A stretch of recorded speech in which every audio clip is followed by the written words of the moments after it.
안녕하세요. 사연에 빠지다의 DJ 민영입니다. 오늘도 두 가지 사연 준비되어 있어요. 끝까지 함께 해주시고요. 구독과 좋아요 버튼도 눌러주세요. 그럼 오늘의 사연 함께 시작해 볼게요. 안녕하십니까. 저는 이제 칠순을 코앞에 두고 있는 이제 인생의 노년기에 접어든 여성입니다. 평생 장사를 하며 밥 벌어먹고 살아왔습니다. 그러다 지금으로부터 약 10여 년 전 모든 속세와의 인연을 끊고 낯선 곳으로 들어갈 때까지만 하더라도 제가 이 나이까지 살아 숨쉬리라고는 생각조차 하지 못했죠. 참 사람 죽고 사는 일이 뜻대로 되는 게 아닌가 봅니다. 누군가는 그리 간절히 살기를 원해도 목숨 부여잡기가 제 맘 같지 않고 세상 저버리고 싶었던 아픔에도 제가 이 나이까지 꾸역꾸역 세월을 먹어가며 살아가고 있는 걸 보니 말입니다. 요즘 들어 주변인들의 소개로 이 채널을 통해 여러분들의 살아가는 이야기를 듣고 있자면 세상엔 나만큼이나 파란만장한 인생을 살고 계신 분들이 참 많다는 생각이 들어요. 한편으로는 그 모진 세월들 슬기롭게 이겨내시고 잘 살아가시고 계신 여러분들과 비교하자면 저 스스로가 너무나도 초라하게 느껴져 부끄러울 때도 많습니다. 저 역시 저를 귀하게 여겨주는 사람들 애를 어지간히 썩히면서 살아왔거든요. 어머니 도대체 왜 이런 곳에서 혼자 지내신 거예요? 제가 어머니를 얼마나 찾았는지 아세요? 어떻게 저희만 두고 그렇게 훌쩍 떠나실 수가 있으세요? 아가, 아이고 얘야, 내가 미안하다. 내가 정말 미안해. 어른이 되어서는 너희들을 감싸주지는 못할 망정 내가 나 숨쉬는 거 하나 힘에 겨워 너희들을 모르는 척하며 살았구나. 내가 죄인이다. 내가 죄인이야. 동안의 세월 끝에 다시 만난 며느리와 눈물의 재회를 나눈 저였습니다. 입이 10개라도 그 아이에게는 할 말이 없지만 그럼에도 불구하고 저 스스로를 위한 변명을 하자면 그렇게라도 하지 않으면 단 한순간도 제대로 숨을 내뱉을 수가 없었어요. 마음속으로 세상 버릴 각오까지 해놓고서는 저도 모르게 숨통 트일 구석을 찾았던 모양입니다. 대체 사람이 어떤 일을 겪으면 이렇게까지 하나 싶으시겠죠. 지금부터 제가 살아오면서 겪은 이야기를 들려드릴까 해요. 말솜씨 없는 부족한 늙은이의 이야기지만 잘 들어주셨으면 좋겠습니다. 젊은 나이에 남편을 만나 아들 녀석 하나 낳고 다복하게 살던 시절이 저에게도 있었습니다. 그러다 제 남편 건강이 악화된 것은 저희 아들인 선우가 채 석도를 맞이하기도 전이었습니다. 원래부터 남편이 그리 강골인 편은 아니었어요. 왜소한 체격에 바깥 활동을 좋아하기보다는 책을 보거나 서류를 들여다보는 일이 더 적성에 맞았던 남편이었습니다. 하지만 저 때만 하더라도 몸 쓰는 일은 사무직 일에 비해 다소 경시되던 상황이었고 저나 저희 친정 부모님이나 사람 점잖고 머리에 든 것도 많았던 남편과 맺어진 것을 만족스럽게 생각하고 있었습니다. 결혼 생활 역시 평온했어요. 감정 기복이 심한 사람이 아니다 보니 집에서 큰 소리 날 일도 별로 없었습니다. 시댁에서야 저희 서구 낳고 나서는 손 귀한 집에 손자까지 떡하니 안겨주었다며 며느리인 저를 예뻐해 주셨어요. 덕분에 감사하게도 시집살이 역시 모르고 살았습니다. 제 비슷한 또래의 여자들이 시어머니 시집살이에 마음고생을 적잖이 하는 사람들이 많다는 걸 생각해보면 저는 여러모로 운이 좋은 편이었어요. 비록 그런 시부모님께서도 저희 결혼한 지 얼마 되지 않아 차례로 지병으로 일찍 떠나고 마셨지만 말입니다. 결혼을 하기는 했지만 저희 나이대와 지금보다 훨씬 일찍 결혼했잖아요. 짧은 시간 안에 양친을 모두 잃은 남편의 상심 역시 컸습니다. 이 나이 먹고 우리 서구 아버지가 되었는데도 부모를 잃는다는 건 참 가슴이 휑하니 비는 기분이야. 항상 부모님께 심적으로 의지를 많이 했지만 나도 이 정도까지일 줄은 몰랐어. 그러게 말이에요. 두 분 다 참 좋으신 분이셨는데 우리 서구 커서 장가가는 것까지 봐주셨으면 얼마나 좋으셨을까.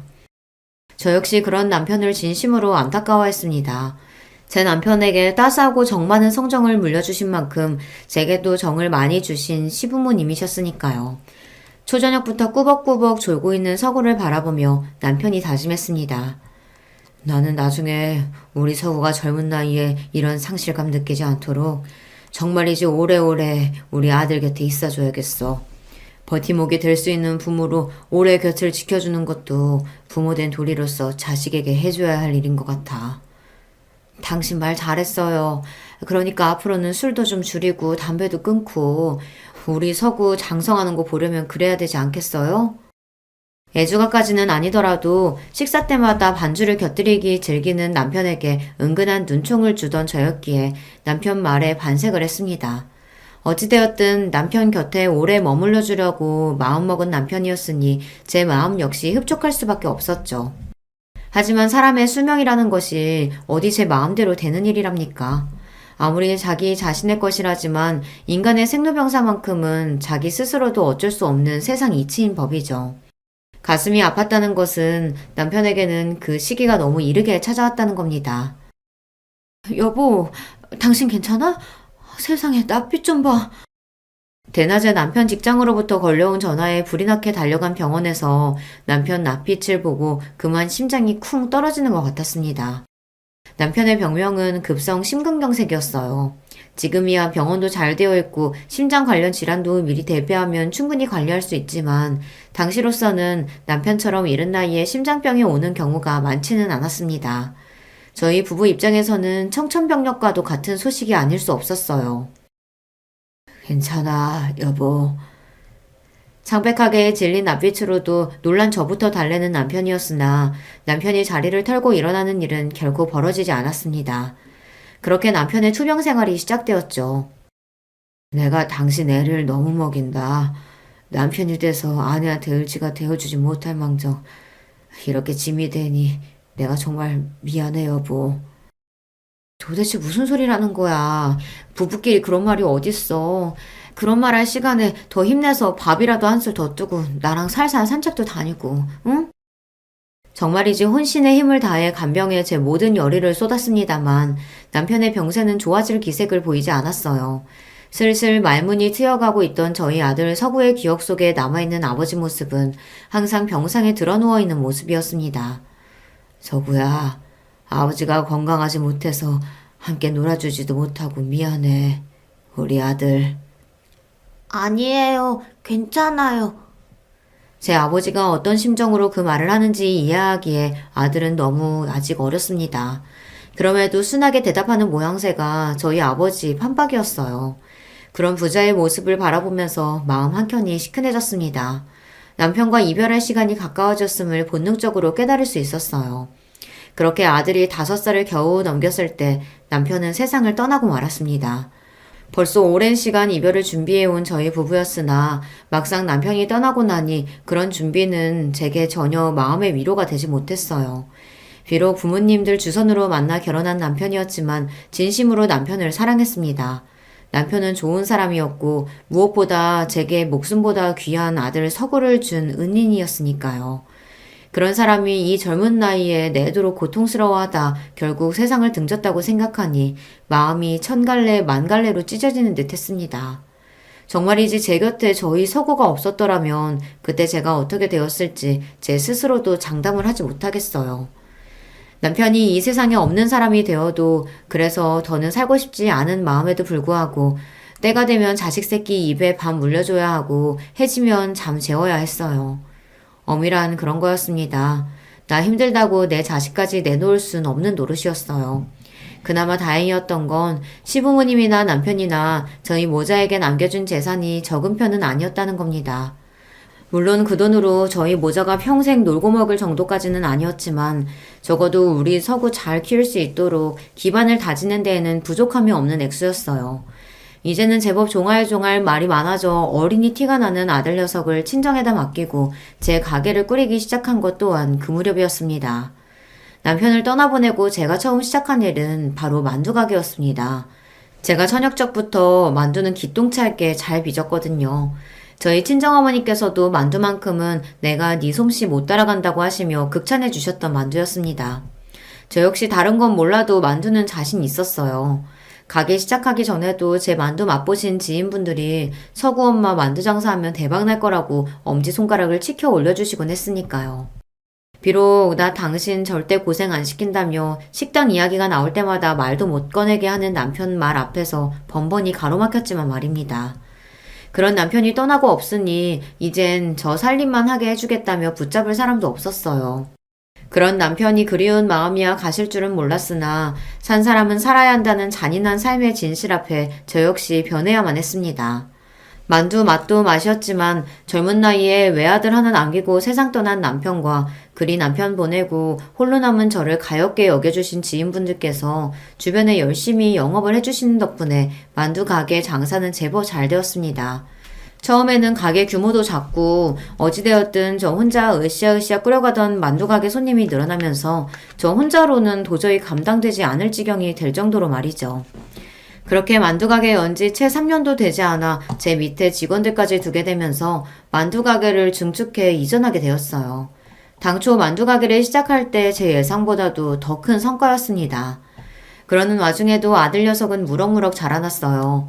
비록 어린 나이에 아버지를 잃기는 했지만 저 장사하는 동안 사랑으로 아이를 돌봐주신 저희 친정부모님 덕분에 구김살 하나 없이 자란 명랑한 아이였습니다.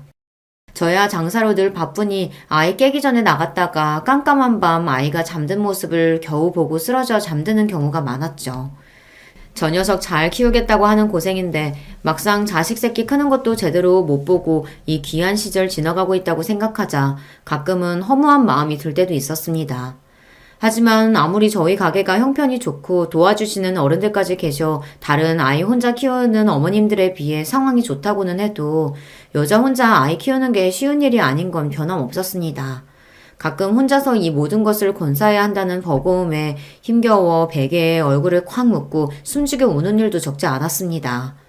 그럴 때마다 잠든 아들 녀석 얼굴 한 번 더 보면서 정신 똑바로 차려야지 하고 마음을 다잡았죠. 그런 엄미 마음고생이나마 적게 하라고 그랬던 건지 아들 녀석은 사고 한 번 치지 않고 착하고 성실하게 자라주었어요. 시키지 않아도 공부도 곧잘 했어요. 여러모로 제 아버지를 참 많이 닮은 아이였습니다. 그게 참 뿌듯하기도 하면서 한편으로는 걱정스러운 마음도 있었어요. 제 남편이 워낙 젊은 나이에 세상을 떴잖아요. 저희 친정부모님께서 갖고의 노력으로 아이 튼튼하게 키우려고 온갖 좋은 것들 먹이고 신경을 쓰셨기에 아이가 약한 것까지는 아니지만 그렇다고 아주 튼튼한 편도 아니었어요. 왜 조부모가 그리 신경을 써도 철마다 감기 한 번씩은 꼭 앓고 지나갔습니다. 그럴 때마다 병든 닭 마냥 꾸벅꾸벅 졸고 있는 아들 녀석 모습을 보고 있자면 이 녀석도 어디 약한 곳이라도 있으면 어쩌나 하는 노파심에 불안한 마음이 있었어요. 자라보고 놀란 가슴 소뚜껑 보고도 놀란다고 하잖아요. 그런데 병으로 일찍 남편 보낸 어미의 심정이니 오죽했겠습니까? 그래서 어릴 적부터 몸에 좋다는 보약이며 건강식들 거르지 않고 열심히 챙겨 먹였어요. 그게 효과를 봤는지 고등학교 졸업할 무렵에는 제법 생기 있는 청년의 외향을 가지게 된 아들이었습니다. 저리 아들 잘 챙겨 먹이며 어엿한 청년으로 성장시켜준 고마운 제 만두가게 역시 여전히 잘 꾸려나가고 있었습니다. 그 사이에 가게 규모는 더욱 커져서 이제 분점도 여러 생겼어요. 전국적인 규모로 커진 것까지는 아니었습니다만 그래도 저희 지역에서는 저희 만두가게 이름을 대면 대부분 할 정도로 인지도가 높아졌습니다. 자식 새끼 잘 키워보겠다고 시작한 만두가게 덕분에 여러 분점을 거느린 사장님 소리까지 듣게 된 거죠. 저한테는 참 고마운 만두가게였습니다. 바빠서 여서 크는 동안 신경도 많이 써주지 못하고 내도록 만두가게에 매달려 있는 엄마이니 서운할 수도 있었건만 단 한 번도 제게 그런 티를 내지 않은 아들이었습니다. 심지어 주말에는 짬을 내서 찾아와 제 엄마 돕겠다고 만두가게에서 일손을 거들기까지 했어요. 공부하느라 바쁜데 주말이라도 좀 쉬어야지 뭐 한다고 또 나왔어. 그러는 엄마는 휴일도 없이 일하면서 나야 여기서 일하면 엄마 얼굴도 오래 보고 맛있는 만두도 얻어먹고 좋죠 뭐. 말 한마디도 어쩜 저렇게 다정하게 하는지. 엄마가 많이 신경 써주지 못했음에도 자기 아버지 닮은 다정하고 심성 고운 사람으로 자라준 것 같아 아들에게 고마운 마음이었습니다. 특히 며칠 전에 저같이 요식업으로 사업 키운 지인 모임에 갔다가 음식 장사하는 부모 부끄럽게 생각하는 자식 때문에 마음고생하는 이야기를 들었던 차였어요. 저런 아들의 효도가 더욱 기껍게 느껴졌습니다. 부모가 갖은 고생해가며 음식 팔아 자식 편하게 살게 해줬는데 고마운 줄 모르는 녀석들도 꽤 많더라고요. 그런 녀석들하고 비교하자면 저희 아들은 선녀였습니다. 가끔은 한 번을 엄마 속 썩이지 않고 반듯하게만 자라준 아들이 고민거리가 있어도 막상 제게 이야기를 하지 못하는 건 아닐까 염려스럽기도 했지만 그럼에도 착하고 공부 잘하고 무엇보다 건강하게 자라준 아들은 제 인생 가장 큰 자랑거리였어요. 녀석이 우수한 성적으로 대학에 갔을 때도 요즘 젊은이들이 그렇듯이 각고의 노력 끝에 좋은 직장에 취업을 했을 때도 마찬가지였습니다. 그 사이에 제게 누구보다 든든한 버팀목이 되어주시던 친정부모님께서도 차례로 세상을 뜨시고 이제 정말이지 이 하늘 아래 제 피부치라고는 아들 녀석 하나뿐이었습니다. 아들은 제 전생을 통틀어 가장 소중한 존재이자 삶의 이유였어요. 그런 녀석이 마치 제 성정을 그대로 닮은 며느리를 데려왔을 때도 기쁜 마음을 감출 수 없었죠. 제 며느리인 희진이는 어린 나이에 일찍 부모님을 잃고도 결코 삶에 대한 희망을 놓지 않았던 단단하고 바른 아이였습니다. 마치 제 아들 녀석과 꼭 한 쌍으로 태어난 것 같이 보기 좋은 커플이었죠. 아들이 처음으로 소개시켜준 여자친구는 첫눈에 제 마음에 쏙 들었습니다. 희진아, 우리 서구랑 일이 사이좋게 잘 지내줘서 나는 항상 고마워. 너희 둘 잘 지내는 것 외에 나는 더 바랄 게 없다. 제가 더 감사하죠, 어머님. 항상 부족한 저인데 모자란 부분보단 이쁜 부분부터 봐주셔서 정말 감사해요. 아무래도 제가 만두 사업이 잘 되기 시작하며 지역에서는 유지로 인정받게 되었어요. 든든한 친정 기반이라고는 없는 며느리 입장에서는 그런 저희 집과 자신의 환경을 비교하지 않기가 쉽지 않았겠죠. 하지만 정말이지 저한테 그런 건 아무런 상관도 없었습니다. 양친 도움 받아가며 제 안목할 수 있게 자라나는 것도 쉬운 일이 아닌데 희진이 네가 이렇게 훌륭한 어른으로 성장하기까지 얼마나 고생했을지 내가 모르지 않아. 해도 내가 감사를 해야지. 너처럼 좋은 며느리 까먹게 되었으니 우리 아들이 여자 보는 눈이 좋은 모양이다. 저보다 나이는 한참 어리지만 심지가 굳은 며느리가 존경스러울 정도였어요. 서로에 대한 예정과 신뢰로 빛나는 두 아이의 얼굴을 보며 저 둘의 앞날이 그저 순탄하기만을 빌고 또 빌었습니다. 정말 감사해요, 어머니. 아버지 저 그렇게 어릴 때 돌아가시고 엄마가 지금껏 저 키우시느라 얼마나 고생하셨는지 저로서는 헤아리기도 어렵겠지만요. 그만큼 앞으로 더 잘할게요. 저뿐만 아니라 희진이도 그런 마음은 마찬가지일 거예요. 엄마는 며느리 새 식구로 들어오면 행여나 불편할까봐 불어 거리두리 하신다는 거 알지만 정말로 안 그러셨으면 좋겠어요. 어머니 그러시면 희진이도 많이 서운할 거예요. 제가 결혼한다고 해서 제 가정 이룬다고 어머니한테서 떨어져 나가는 게 아니라 서로 의지할 수 있는 자식이 하나 더 생기는 거라 그렇게 여겨주세요. 말만 들어도 고맙다. 너나 희진이나. 어떻게 이렇게 고운 사람들이 내 곁에 있는지 내가 참 복이 넘치는구나. 결혼식 전날 밤 따스하게 말하는 아들 녀석에게 너무 고마워 눈물이 찔끔 날 지경이었지만 그럼에도 아들 내외 부담스러울 일 없도록 언행을 각별히 조심해야지 마음먹었습니다. 이런 제 결심이 무색하게 결혼 후에도 아들과 며느리는 뺀질나게 제 집에 드나들며 다소 조심스러워하는 제 마음의 거리를 좁히기 위해 노력했죠. 제가 별 수 있나요? 아마 서구나 희진이한테 저는 평생 져주는 사람일 겁니다. 결국 며느리인 희진이 역시 제 가슴으로 낳은 딸처럼 받아들이게 되었습니다. 손자인 시완이가 태어나던 날 사람이 너무 기쁘면 눈물샘이 그만 고장나 버린다는 걸 그날 처음 알게 되었어요. 아들과 며느리의 선한 눈매를 닮은 손자 녀석은 벌써부터 할머니를 보고 방긋방긋 웃는 것이 사랑스럽기 그지 없었습니다. 갓 태어난 새 생명을 안고 기쁨에 젖어있는 아들 며느리 내외를 바라보는 제 코끝이 시큰해졌어요. 저보다 더 지극정성으로 아들을 키워주신 저의 친정부모님이나 아들이 장가가서 자식 볼 때까지 제 옆에 있어주겠노라 그렇게 지키지 못한 약속을 하고 떠난 남편이 지금 이 모습을 본다면 얼마나 행복해할지 생각하니 기쁨과 슬픔이 동시에 밀려오는 기분이었어요. 아들이 저리 행복한 가정생활을 하고 있는데 어미인 제 마음이 어떻게 뿌듯하지 않을 수 있었겠습니까? 아들 녀석 참한 며느리 만나 결혼해 자식까지 보았으니 이제 내가 할 일은 다 했다 싶은 생각도 들었어요. 여자 혼자 아이 키우면서 품고 살아온 온갖 노파심도 어느 정도는 내려놓게 되었죠. 그럼에도 불구하고 딱 한 가지 여전히 제가 총각을 곤두세우며 신경 쓰는 것이 있었어요. 바로 아들의 건강 문제였습니다. 엄마, 정말 걱정 안 하셔도 된다니까 그러네. 나 약했던 것도 어릴 때나 그랬던 거지. 크고 나서는 감기 한 번 제대로 안 걸리잖아요. 맨날 나 걱정한다고 마음 쓰지 말고 어머니나 어디 아프신 데 없도록 항상 유의하세요. 엄만 괜찮아. 평소에 잘 아프지도 않는 거 알면서. 지금이야 이렇게 장성해서 가장이 되었다지만 그래도 내 눈에는 너 어릴 때 앓던 게 선해서 그런지 엄마가 자꾸 쓸데없이 걱정을 하게 되네. 정말 그러실 필요 없다고 해도 그러네. 매년 회사에서 정기적으로 건강검진 하기도 하고 나도 새벽마다 수영 다니면서 건강관리 열심히 하고 있는 걸. 우리 시안이 대학 보내고 장가 가는 거 보려면 나도 관리 열심히 해야지. 운동 거르지 않고 하고 있으니까 걱정하지 마세요. 아들 말대로 얼굴에 활기가 넘치고 있었죠. 그럼에도 불구하고 어미이다 보니 다른 건 몰라도 건강만큼은 신경 쓰게 되더라고요. 며느리까지 들어오고 나자 아들뿐만 아니라 며느리 건강까지 챙기느라 그런 걱정거리는 2배가 되었네요. 어머님, 자꾸 저한테 이런 거 보내시지 말고 좋은 건 어머님 드시라니까요. 나도 먹었어. 나 챙기는 김에 너희들 것도 챙겼으니 아까워하지 말고 부지런히들 먹어. 철마다 온갖 보양식이며 기운 떨어질 만한 시기에 보약 한제 지어 보내는 건 여전했습니다. 고맙게도 그런 어미 마음을 헤아려 아들 며느리 모두 군말 없이 보내주는 것 잘 챙겨 먹어주어 제 마음이 뿌듯했습니다.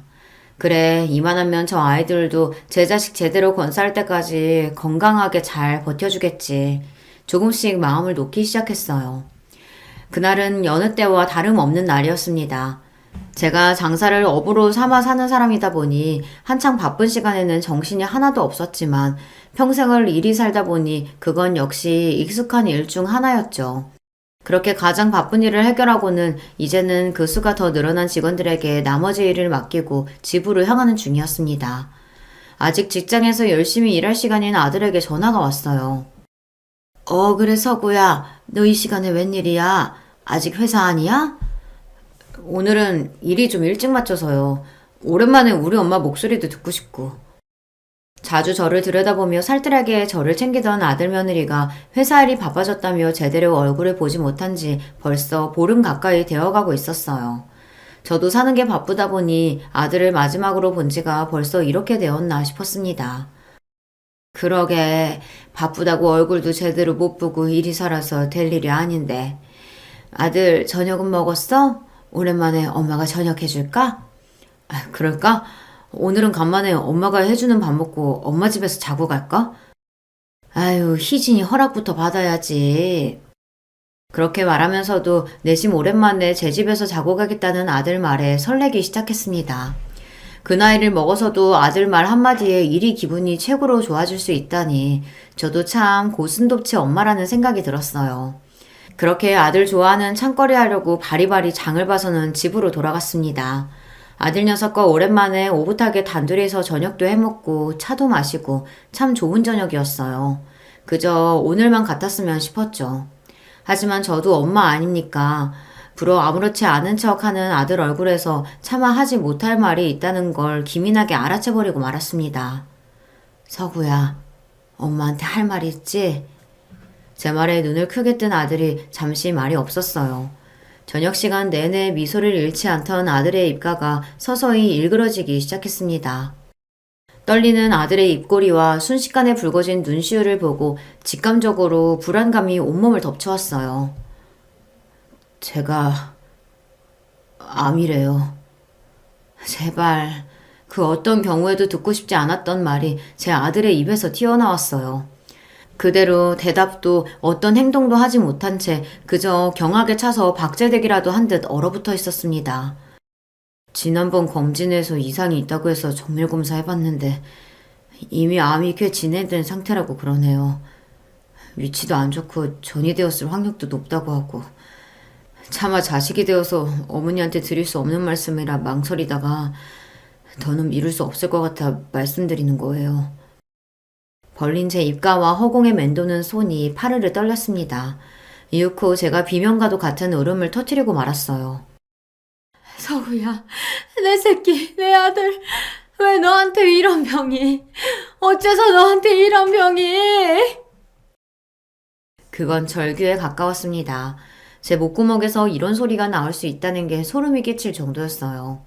이런 사실을 알고 싶지는 않았습니다. 그런 저를 보며 서서히 얼굴을 일그러뜨리던 아들이 이윽고 눈물을 뚝뚝 떨어뜨리기 시작했습니다. 엄마, 죄송해요. 죄송해요, 어머니. 저 하나 보고 살아오신 엄마인데 그 모지 세월 고생하신 거 다 저 하나 보고 참아주신 건데 엄마한테 이런 불효 저질러서 정말 죄송해요. 엄마, 죄송해요. 그러면서 마치 어린아이처럼 엉엉 울며 제게 사죄하는 아들이었어요. 그 모습을 보며 심장을 쥐어뜯기는 기분이었습니다. 아직 초등학교도 들어가지 못한 어린 자식의 나이도 젊은 제게 찾아온 악마 같은 병에 공포를 느끼고 있을 아들이었습니다. 그럼에도 불구하고 차마 제 어미 앞에서는 죽음에 대한 두려움을 티도 내지 못하고 그저 죄인처럼 제 앞에 고개를 숙이고 있었어요. 저는 누구인지도 모를 존재에게 저주를 퍼부었다, 애원을 했다. 도저히 제정신을 붙들고 있을 수가 없었습니다. 이런 병 줄 거면 저한테 주시지. 그 어떤 고통이라도 달게 받을 테니 내 새끼가 아니라 차라리 날 아프게 하시지. 제발, 제발 그 고통 제가 다 떠안게 해주세요. 제발. 그렇게 아들을 품에 얼싸안고 혹여 품에서 놓치기라도 할세라 안간힘을 주어 아들을 꼭 끌어안았습니다. 당장이라도 누군가 제 품에서 제 아들을 뺏어갈 것 같은 생각에 공포에 질려 있었어요. 치료받으면 돼. 요새 을술이 얼마나 좋은데 이 어미가 무슨 짓을 하서라도 너 잘못되지 않도록 뭐든 할 거야. 악마한테 영혼을 팔아서라도 너 살릴 거야. 그러니까 울지 마. 울지 마, 서구야. 그렇게 말하면서도 시시때때로 엄습하는 두려움에 잡아먹힐 것만 같았습니다. 자식을 잃을지도 모른다는 공포는 차마 형용할 수 없을 정도로 끔찍하고 잔혹한 것이었습니다. 제발 제게서 제 아들을 빼앗아가지 마시길 이 세상에 존재하는 모든 것에다 대고 빌고 또 빌었어요. 암 환자인 아들의 치료가 본격적으로 시작되었습니다. 역시 얼마나 많이 울었는지 토끼처럼 눈이 새빨개진 며느리였지만 어느 때보다도 굳건하고 담대한 표정을 짓고 있었습니다. 어미인 저보다도 훨씬 용감했던 며느리였어요. 그런 며느리 모습을 보니 저도 정신을 단단히 잡아야겠다는 마음을 굳게 먹었습니다. 항암 치료 중에서도 가장 큰 효과를 볼 수 있다는 건 추적 치료였으나 이미 전이 소견을 보인 아들한테는 할 수 없는 치료법이라고 하더라고요. 이미 최적의 치료 시기를 놓친 상태인 아들 때문에 하루하루 피가 바짝바짝 말라갔습니다. 평소에 건강관리에 소홀했던 아이도 아니고 정기적으로 검사를 했음에도 불구하고 사태가 이 지경까지 온 건 아들이 젊은 암 환자였다는 것도 한몫했습니다. 실제로 발병 시기도 얼마 되지 않은 걸로 추정되었어요. 나이가 젊고 건강하다 보니 암세포가 자라는 양상도 빨랐다는 게 가장 무서운 부분이었습니다. 아들의 투병 사실을 알게 된 후로는 제게 더 이상 평온한 일상은 존재하지 않았어요. 식당 일은 이미 내팽개진 지 오래였습니다. 벌써 수십 년 경영을 해왔고 직원도 제법 두게 되어 어느 정도 체계가 생겨서 제가 잠시 일선에서 물러나 있다고 한들 당장 가게가 휘청거릴 일은 없었지만 마냥 그렇다 한들 아들 곁에 머물고자 하는 제 의지를 꺾을 수는 없었을 겁니다. 아들 곁에 붙어서 보내는 1분 1초의 시간이 그렇게 귀하고 값질 수가 없었습니다. 제 어미와 아내의 피가 마르는 듯한 극진한 간호에도 불구하고 깨어있는 시간이 점점 줄어드는 아들이었어요. 이제는 병색이 와연한 아들의 얼굴을 보니 차마 이 침통하고 억울한 마음을 어찌할 바가 없어 속이 문드러져 갔습니다. 점점 삶의 불씨가 꺼져가는 잠든 아들의 얼굴을 애같하게 매만지며 저는 빌고 또 빌었습니다. 제발 저한테서 이 아이 뺏어가지 마세요. 차라리 제 목숨을 드릴 테니 제게 모든 고통 다 몰아주시고 이 아이만큼은 살려주세요. 아직 보아야 할 것도 겪어야 할 것도 많은 아이인데 이렇게 보낼 순 없어요. 제발 제발 이 미천한 여자의 목숨을 대신 걷어가 주세요. 온 세상 모든 것에 엎드리는 심정으로 빌고 또 빌었습니다만 그런 제 기도가 하늘에 가 닿는 일은 없었습니다. 엄마, 정말 죄송해요. 엄마한테 이런 고통을 겪게 해드려서 정말로 죄송해요, 엄마. 제발 저 떠나고 나서 너무 많이 아파하지 마세요. 엄마, 제발. 반쯤 정신이 없는 와중에도 마지막 순간까지 하나뿐인 자식을 잃고 남겨질 제 어미 걱정에 마음을 놓지 못하는 아들이었어요. 그런 아들을 제발 떠나지 말라고 부여잡고 싶었음에도 불구하고 어미가 되어 마지막까지 자식 새끼 편히 눈 감지 못하게 해서 혹여나 아이가 구천을 떠돌게 되진 않을까 무서운 마음이었습니다. 그리하여 심장을 난도질 당하는 아픔을 겪고 있었음에도 차마 떨어지지 않는 입을 열었습니다. 그래, 서구야. 내 아들. 엄마, 네가 하라는 대로 할게. 너 원하는 대로 다 할 테니까 제발 마음의 부채감 같은 거 단 한 점도 남겨두지 마. 응? 그렇게 말하면서도 도무지 이 믿기지 않는 현실을 받아들일 수가 없어 제 온몸이 벌벌 떨렸습니다. 조금 있으면 이 꺼질 것만 같은 숨소리조차 들을 수 없을 거라고 생각하니 벌써 제가 죽을 것만 같은 기분이었어요. 옆에서 남편의 임종을 지키고 있는 며느리 역시 제정신이 아닌 것 같았습니다. 이 순간만큼은 아들의 투병 생활 내내 이를 악물고 정신력으로 버티던 며느리도 차마 제 몸을 가눌 수 없는 것만 같았습니다. 벌벌 떨리는 며느리의 몸을 꽉 끌어안은 제 몸 역시 떨림이 멈추질 않았습니다. 그렇게 아들의 손에서 완전히 힘이 빠져나갈 때까지 목에서 피가 나도록 울음을 삼키고 또 삼키며 온 가족이 아들을 부여잡았습니다. 이렇게 간절한 마음으로 붙들고 있으면 잠시나마 아들이 좀 더 머물러 주기라도 할 것처럼 말이죠. 하지만 끝내 그런 일은 일어나지 않았어요. 그렇게 저는 제 평생의 사랑이자 제 인생의 버팀목이었고 나 자신보다도 더 귀중한 존재였던 아들을 떠나보내게 되었습니다. 막상 아들이 떠나고 나니 이 모든 현실이 제 것같이 느껴지지 않았어요. 아들이 떠났다는 것은 다 거짓말이고 갈 곳을 잃은 제 정신이 꿈속을 배회하는 것이 아닐까 그런 망상까지 하게 되었습니다. 저도 저지만 며느리 역시 실신하기 직전이었어요. 그런 며느리를 간신히 버티게 해주는 것이 바로 제 엄마 곁에 찰싹 붙어 앉은 손자 시완이었겠죠. 제가 남편을 잃고 혼자 남겨졌을 때 제 아들 서구 때문에 간신히 목숨을 지켜낸 것처럼 그때의 며느리도 그럴 거였습니다. 한편으로는 감히 그런 며느리에게 부럽다는 생각까지 들었어요.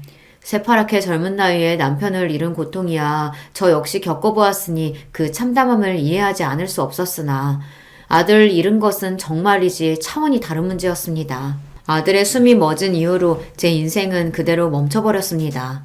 그건 죽은 인생이나 다름없었습니다. 저는 닥치는 대로 세상에 존재하는 모든 것을 저주하기 시작했습니다. 그중 가장 저주스러웠던 건 다름 아닌 저 자신이었어요. 내 새끼가 더는 이 세상에 존재하지 않는다는데 아직까지 목숨을 부지하고 살아가는 저 자신이 혐오스러워 견딜 수가 없었습니다. 나를 데려가지. 끝내 어미 곁에 붙어있지 못할 것 같았으면 차라리 나도 데려가지. 서구야, 서구야. 차마 크게 내뱉지도 못하고 애타게 떠난 아들을 찾으며 저는 점점 죽어가고 있었어요. 하지만 고통은 지금부터 시작이었습니다. 에헤이, 엄마. 무거운 거 들지 마시라니까. 아들도 다 어디다 쓰려고요. 엄마, 오늘은 엄마 좋아하는 나물 비빔밥 해먹을까? 제 집 구석구석, 그리고 제가 평생을 일한 만두 가게까지 아들이 존재하지 않은 곳이 없었습니다. 정작 내 아들은 이미 세상을 떠났는데 제 눈이 닫고 제 귀가 열려있는 모든 곳에 아들이 함께하고 있었어요.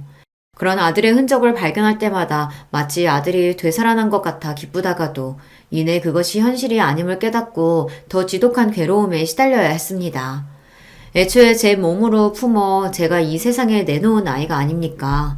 이미 장례식을 치러 세상과의 이별을 알렸다 할지라도 그게 어미인 저와의 이별이 될 수는 결코 없었습니다. 그렇게 집착적으로 아들의 흔적에 매달리며 저는 모든 삶의 의욕을 잃고 하루하루 그저 메말라 갈 뿐이었습니다. 어머님, 이러시면 어머니 걱정에 서구씨 정말 눈 못 감아요. 내키지 않으셔도 제발 한 술이라도 더 뜨세요. 네? 자기도 남편 잃고 숨쉬는 매 순간이 괴로울 텐데 자식 잃고 사람꼴이 아닌 시어머니를 살려보겠다고 발을 동동 구르는 가여운 며느리였습니다. 자식 먼저 앞세우고 살 자격도 없는 저 같은 못난 시어미 걱정에 눈시울을 붉히는 며느리 볼 낯이 없었어요. 그 옆에서 아버지의 죽음을 완전히 이해하지 못하지만 제 어머니와 할머니가 감당할 수 없는 슬픔에 잠겨있는 모습을 지켜보는 손자는 또 어떻고요. 먼저 자식 앞세운 것도 모자라 남아있는 며느리 손자에게까지 제 존재가 민폐되는 것 같아 제 목숨이 그리 하찮고 보잘것없게 느껴질 수가 없었습니다. 그 두 사람에게는 정말 면목이 없는 말입니다만 며느리와 손자 얼굴을 보고 있을 때마다 아들 생각을 더더욱 지울 수가 없어 고통에 몸부림쳐야 했습니다. 그 둘의 얼굴을 볼 때마다 저 둘과 함께 있는 시간에 가장 행복한 미소를 보였던 아들의 얼굴이 눈앞에서 떠나가질 않아 심장이 옥죄이고 애간장이 끊어지는 기분이었습니다. 제가 두 사람 앞에서 사라지기로 한 것은 아들을 잃은 형용할 수 없는 큰 상실감 때문이기도 했지만 이런 제 비겁한 마음 때문이기도 했어요. 이제와 말해봤자 그저 유약한 늙은이의 변명처럼 들리실지 모르겠으나 이런 제가 그들 곁에서 사라져 주어야 저 두 사람도 앞으로 새 출발하기 더 수월할 거라고 생각했습니다. 지금 당장에야 남편과 아버지를 잃은 슬픔에 잠겨있는 두 사람이겠지만 그 둘에게 남은 인생이 너무 길었어요. 특히나 며느리는 또 어떻습니까? 저 역시 남편 일찍 잃고 어린 자식 홀로 키워가며 살아온 사람입니다. 젊은 나이에 과부된 서름을 제가 이해하지 못하면 누가 이해할 수 있었겠어요. 우리 착한 며느리는 정 많은 아이니 홀로 남겨진 자식 잃은 시어머니를 외면할 수 있는 성정은 아니었습니다. 하지만 앞으로 남은 세월이 긴데 저 아이 영영 혼자 둘 수도 없는 노릇 아니겠어요. 그렇다면 언젠가 저 아이 제가 하는 모습을 지켜봐야 할 텐데 저로서는 도저히 그걸 지켜볼 자신이 없었습니다. 내 아들이 그 누구보다 사랑했던 며느리가 다른 사람의 아내가 된다니. 며느리 생각하면 차마 염치가 없는 이야기긴 하지만 그것까지 버틸 자신은 없었어요. 며느리한테도 새로 시작하는 마당에 이미 떠난 남편의 혼자 남겨진 어머니와 가깝게 지내면 얼마나 마음이 불편할지 혹여나 그의 인생의 짐이 될까 싶어 두려웠습니다.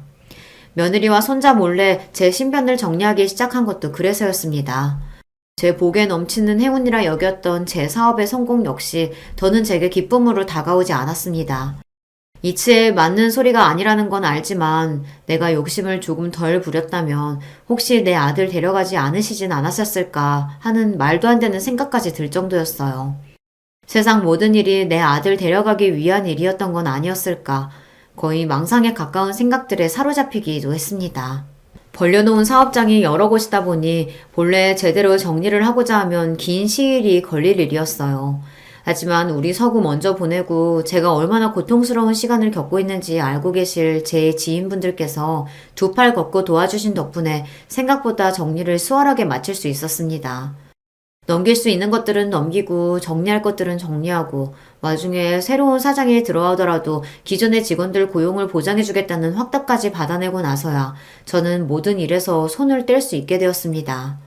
그렇게 정리하고 나니 자산이 50억가량 모여있더라고요. 저희 집 일 봐주던 변호사를 통해 저 떠나면 바로 모든 재산을 며느리와 손자 앞으로 넘겨놓도록 했습니다.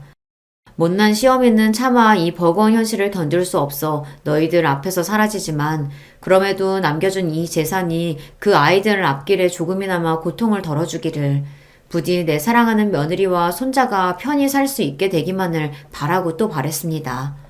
그렇게 저는 며느리에게 한마디 마지막 인사조차 건네지 못한 채 그들 곁을 떠나고 말았습니다. 제가 떠나온 곳은 이제는 주민 하나 살고 있지 않다는 무인도였어요. 본래 10년 전까지만 하더라도 몇몇 주민들이 남아있었으나 다들 고령으로 떠나시고 빈집만 남겨지게 되었다는 겁니다.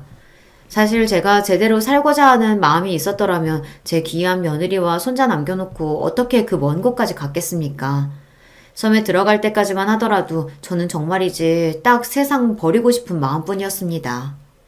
나이도 있으신 분이 혹시 어디 편찮으시기라도 하면 어쩌시려고 저런 외진 섬으로 들어가세요. 그냥 바다 구경이나 왔다 생각하시고 한 바퀴 돌아보시고 나가시죠. 저를 섬까지 데려다 주신 선장님께서 걱정스러운 얼굴로 저를 바라보며 말씀하셨어요. 그 말을 듣자 그래도 저 섬에서 그냥 쓰러져 버리는 것도 나쁘지 않겠다는 생각이 들었습니다. 이제와 이 비루한 목숨 아까울 게 뭐라고 차마 스스로 끊지도 못하는 목숨 이대로 끊기면 우리 아들에게 닿을 수 있을까 생각했어요. 세상 모든 수심이란 수심은 다 떠하는 듯 얼굴꼴이 말이 아닌 나이든 여자가 무인도로 가자는데 그분도 걱정을 안 하실 수 없었겠죠. 하지만 그런 낯선 이의 친절을 감사한 마음으로 받아들일 마음의 여유조차 없는 저였습니다. 대꾸 없이 묵묵히 망망대해만 처연하게 바라보는 저를 보며 결국 선장님도 쯧쯧 혀를 차셨습니다. 저를 무인도에 내려놓은 선장님도 이내 떠나고 마셨어요. 그래도 그분이 참 인정이 많으신 분이에요. 반쯤 정신이 나가 섬으로 들어갔는데 제가 무슨 섬에서 살만한 채비를 제대로 했겠습니까? 선장님이 제 집 옆에 슬그머니 내려놓고 간 박스 안에는 간단한 요깃거리부터 랜턴이나 작은 모종삽 같은 섬살이 필수품들은 물론 본인 연락처가 담긴 쪽지까지 담겨 있었습니다. 그때야 차마 염치가 없어 감사 인사도 전하지 못했지만 그 물건들로 처음 섬살이를 시작한 며칠 동안 간신히 연명한 저로서는 그분께 감사를 드리지 않을 수가 없습니다. 그렇게 제 섬 생활이 시작되었어요. 처음 며칠은 끝도 없이 펼쳐진 바다가 한눈에 내려다 보이는 대청마루에 넋을 놓고 누워서는 해가 떴다 지고 또 해가 떴다 지는 것만 하염없이 바라보고 있었습니다. 걷기조차 끊고 그저 이 잔인한 시간이 지나가기만을, 끝날 거라면 차라리 한순간이라도 더 일찍 끝나기만을 바랬어요. 그렇게 며칠이 지났을까. 너무 오랫동안 먹은 게 없어서 배가죽이 아프다 못해 슬슬 감각이 없어지고 눈앞이 핑핑 돌기 시작했습니다. 그때 선장님이 주신 박스가 제 눈에 들어왔어요. 허겁지겁 박스를 열어 며칠 동안 씻지도 않은 손으로 정신없이 입에 빵 조각을 주워 넣으면서 저는 아들이 떠난 이후 가장 큰 소리로 온 세상이 떠내려갈 듯 통곡을 하기 시작했습니다. 아들을 떠나보내기 전까지 정말이지 눈물샘이 마르지 않도록 많은 눈물을 흘렸는데 정작 아들이 가고 나서는 차마 시원하게 울어보지조차 못했던 저였습니다. 제가 통곡을 하는 순간 정말로 아들을 잃었다는 사실을 인정하게 될까봐 두려웠어요. 그러다 막상 죽음의 문턱에 가까워졌다고 생각하니 저도 모르게 반사적으로 생에 대한 의지가 다시금 샘솟으며 그동안 억눌러왔던 감정이 한꺼번에 터져나온 것이었습니다. 아들 앞세운 주제에 살겠다고 주둥이에 음식을 쳐놓고 있는 제 꼴이 스스로가 어처구니가 없어 악을 쓰며 울면서도 정작 제 어머니가 자기 보내고 일이 망가진 모습에 누구보다 가슴 아파했을 아들이 떠올라 슬픔을 주체할 수가 없었습니다. 온몸의 모든 물기가 다 빠져나가도록 시원하게 우러제끼고 나니 조금은 숨통이 트이는 것도 같았습니다. 그리고는 아들의 마지막 말이 다시금 떠올랐죠. 엄마, 제발 저 떠나고 나서 너무 많이 아파하지 마세요. 엄마, 제발. 마지막 눈 감는 순간까지 그저 자기 어머니에게 조금이라도 상처를 덜 줄 수 있기만을 바라던 아들이었는데 그 생각을 하니 지금까지의 제 못나 빠진 행동이 너무나 부끄럽고 우리 서구에게 너무나 미안해 견딜 수가 없었어요. 그제야 저는 제대로 마음을 다잡게 되었습니다. 내게 얼마의 시간이 주어졌을지는 모르지만 내게 주어진 시간이 다해 우리 아들 곁으로 가는 그 순간까지 아들이 바라던 대로 그저 슬픔의 침잠에 인생을 갉아먹고 있지 말고 의연히 살아보겠다고 말이죠. 그렇게 무려 10년에 다다른 제 섬생활이 본격적으로 시작되었습니다.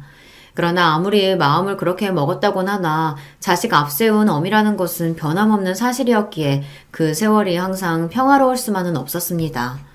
어느 날은 좀 살만하다가도 어떤 날은 또다시 창자가 끊어지는 듯한 극심한 고통과 아들에 대한 그리움에 정신을 놓아버릴 때도 있었어요.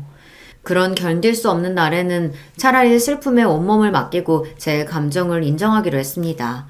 그렇게 곧 죽을 것만 같은 시간이 끝나면 또다시 처음 섬에 왔을 때처럼 아들의 마지막 말을 떠올리며 다시금 마음을 다잡고 그러기를 수백 번, 수천 번을 반복했을 겁니다. 섬이라고는 평생 경험해 본 적도 없는 제가 그래도 굶어 죽지 않고 그 긴 시간 동안 지낼 수 있었던 건 역시 따스하고 인정받는 사람들 덕분이겠죠. 처음 저를 섬에 데려다 주셨던 선장님도 가끔씩 저를 들여다봐 주셨습니다.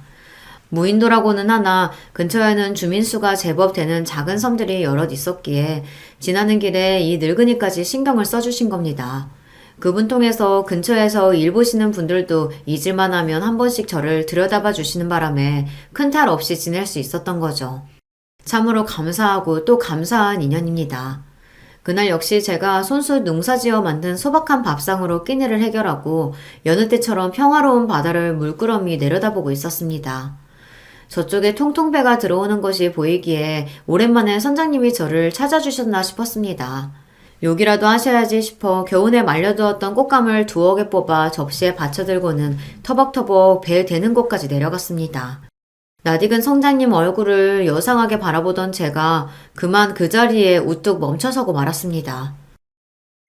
서구, 우리 서구가 왜? 선장님 뒤에 우뚝 서 있는 청년은 분명히 우리 아들 서구였습니다. 꿈에서조차 단 한시도 잊은 적 없던 내 아들을 제가 알아보지 못할 리가 없었어요. 머리로는 그럴 리가 없다고 부정하면서도 심장은 당장이라도 입 밖으로 튀어나올 듯 요동치기 시작했습니다. 말도 안 돼. 이런 일은 우리 서구 우리 아들 장례까지 치렀는데? 그렇게 반쯤 미친 사람처럼 중얼거리고 있는데 우리 서구 뒤에 튀어나오는 한 여인이 그제야 제 시야에 들어왔습니다. 어머니!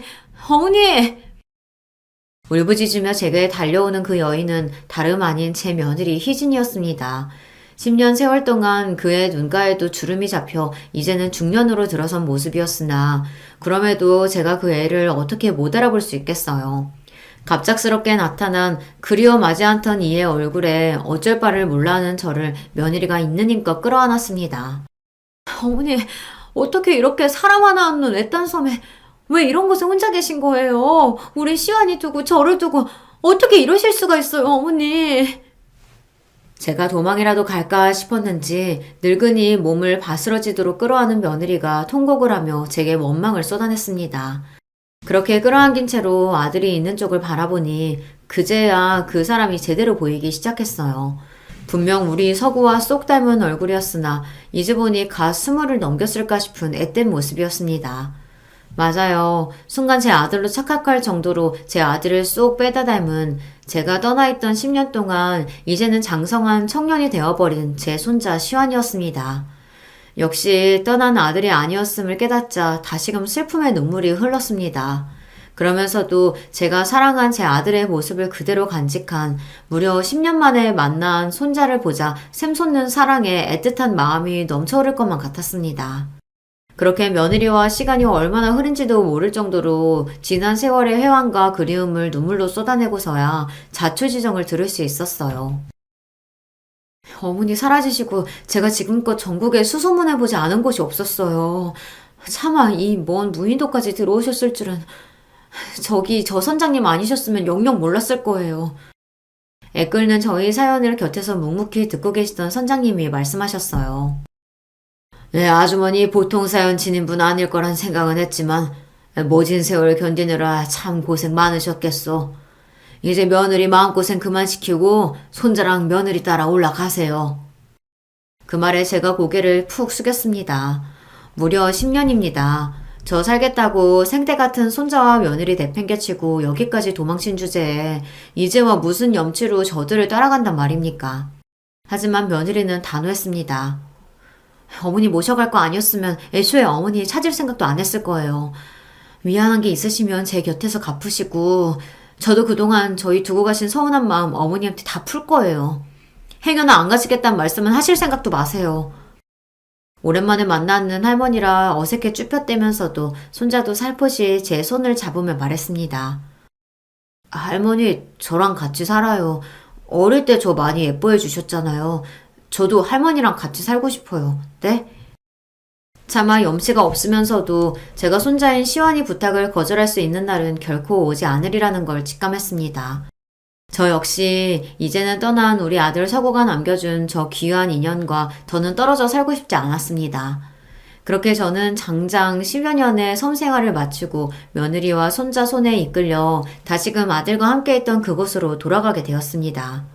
돌아간 그곳에는 여전히 아들의 흔적으로 넘쳐났어요. 하지만 이제 그것이 꼭 가슴을 찢는 아픔으로 느껴지지만은 않았습니다. 그곳은 제 아들과 제가 소중한 추억을 쌓은 공간이자 제 아들이 가장 사랑한 아내와 아들과 행복한 시간을 보낸 고마운 곳이니까요. 그렇게 사랑하는 손자와 며느리와 함께 가끔은 행복하게, 가끔은 시린 마음으로 아들을 추억하며 살아가고 있어요. 우리 아이 부디 편히 지내고 있기를 기원하며 이야기를 마치고자 합니다. 들어주신 여러분 모두 감사드립니다. 안녕하세요. 나이 먹을 대로 먹은 여자의 살아온 지난 이야기가 얼마나 대단하겠는가마는 부디 귀 기울여 들여주시면 감사할게요. 저는 결혼을 하자마자 시집살이를 호되게 당한 여자였어요. 시댁은 꽤 산다고 볼 수 있는 집안이었고 반면에 친정은 구질구질하리만치 못 살았습니다. 저보다 6살 많았던 그 남자가 저를 무척이나 마음에 들어했고 집안의 반대에도 불구하고 결혼을 강행시켰습니다. 시댁 식구들 중에서 특히 시어머니께서 저를 마음에 안 들어 하셨는데요. 며느리 된 입장에서는 가장 어려운 상대가 시어머니이기에 하필 저는 잘못 걸린 것이었죠. 저를 들들 볶으셨고 못살게 구셨어요. 인간은 적응의 동물이라는 표현처럼 저는 그 생활에 점차 무뎌져 갔습니다.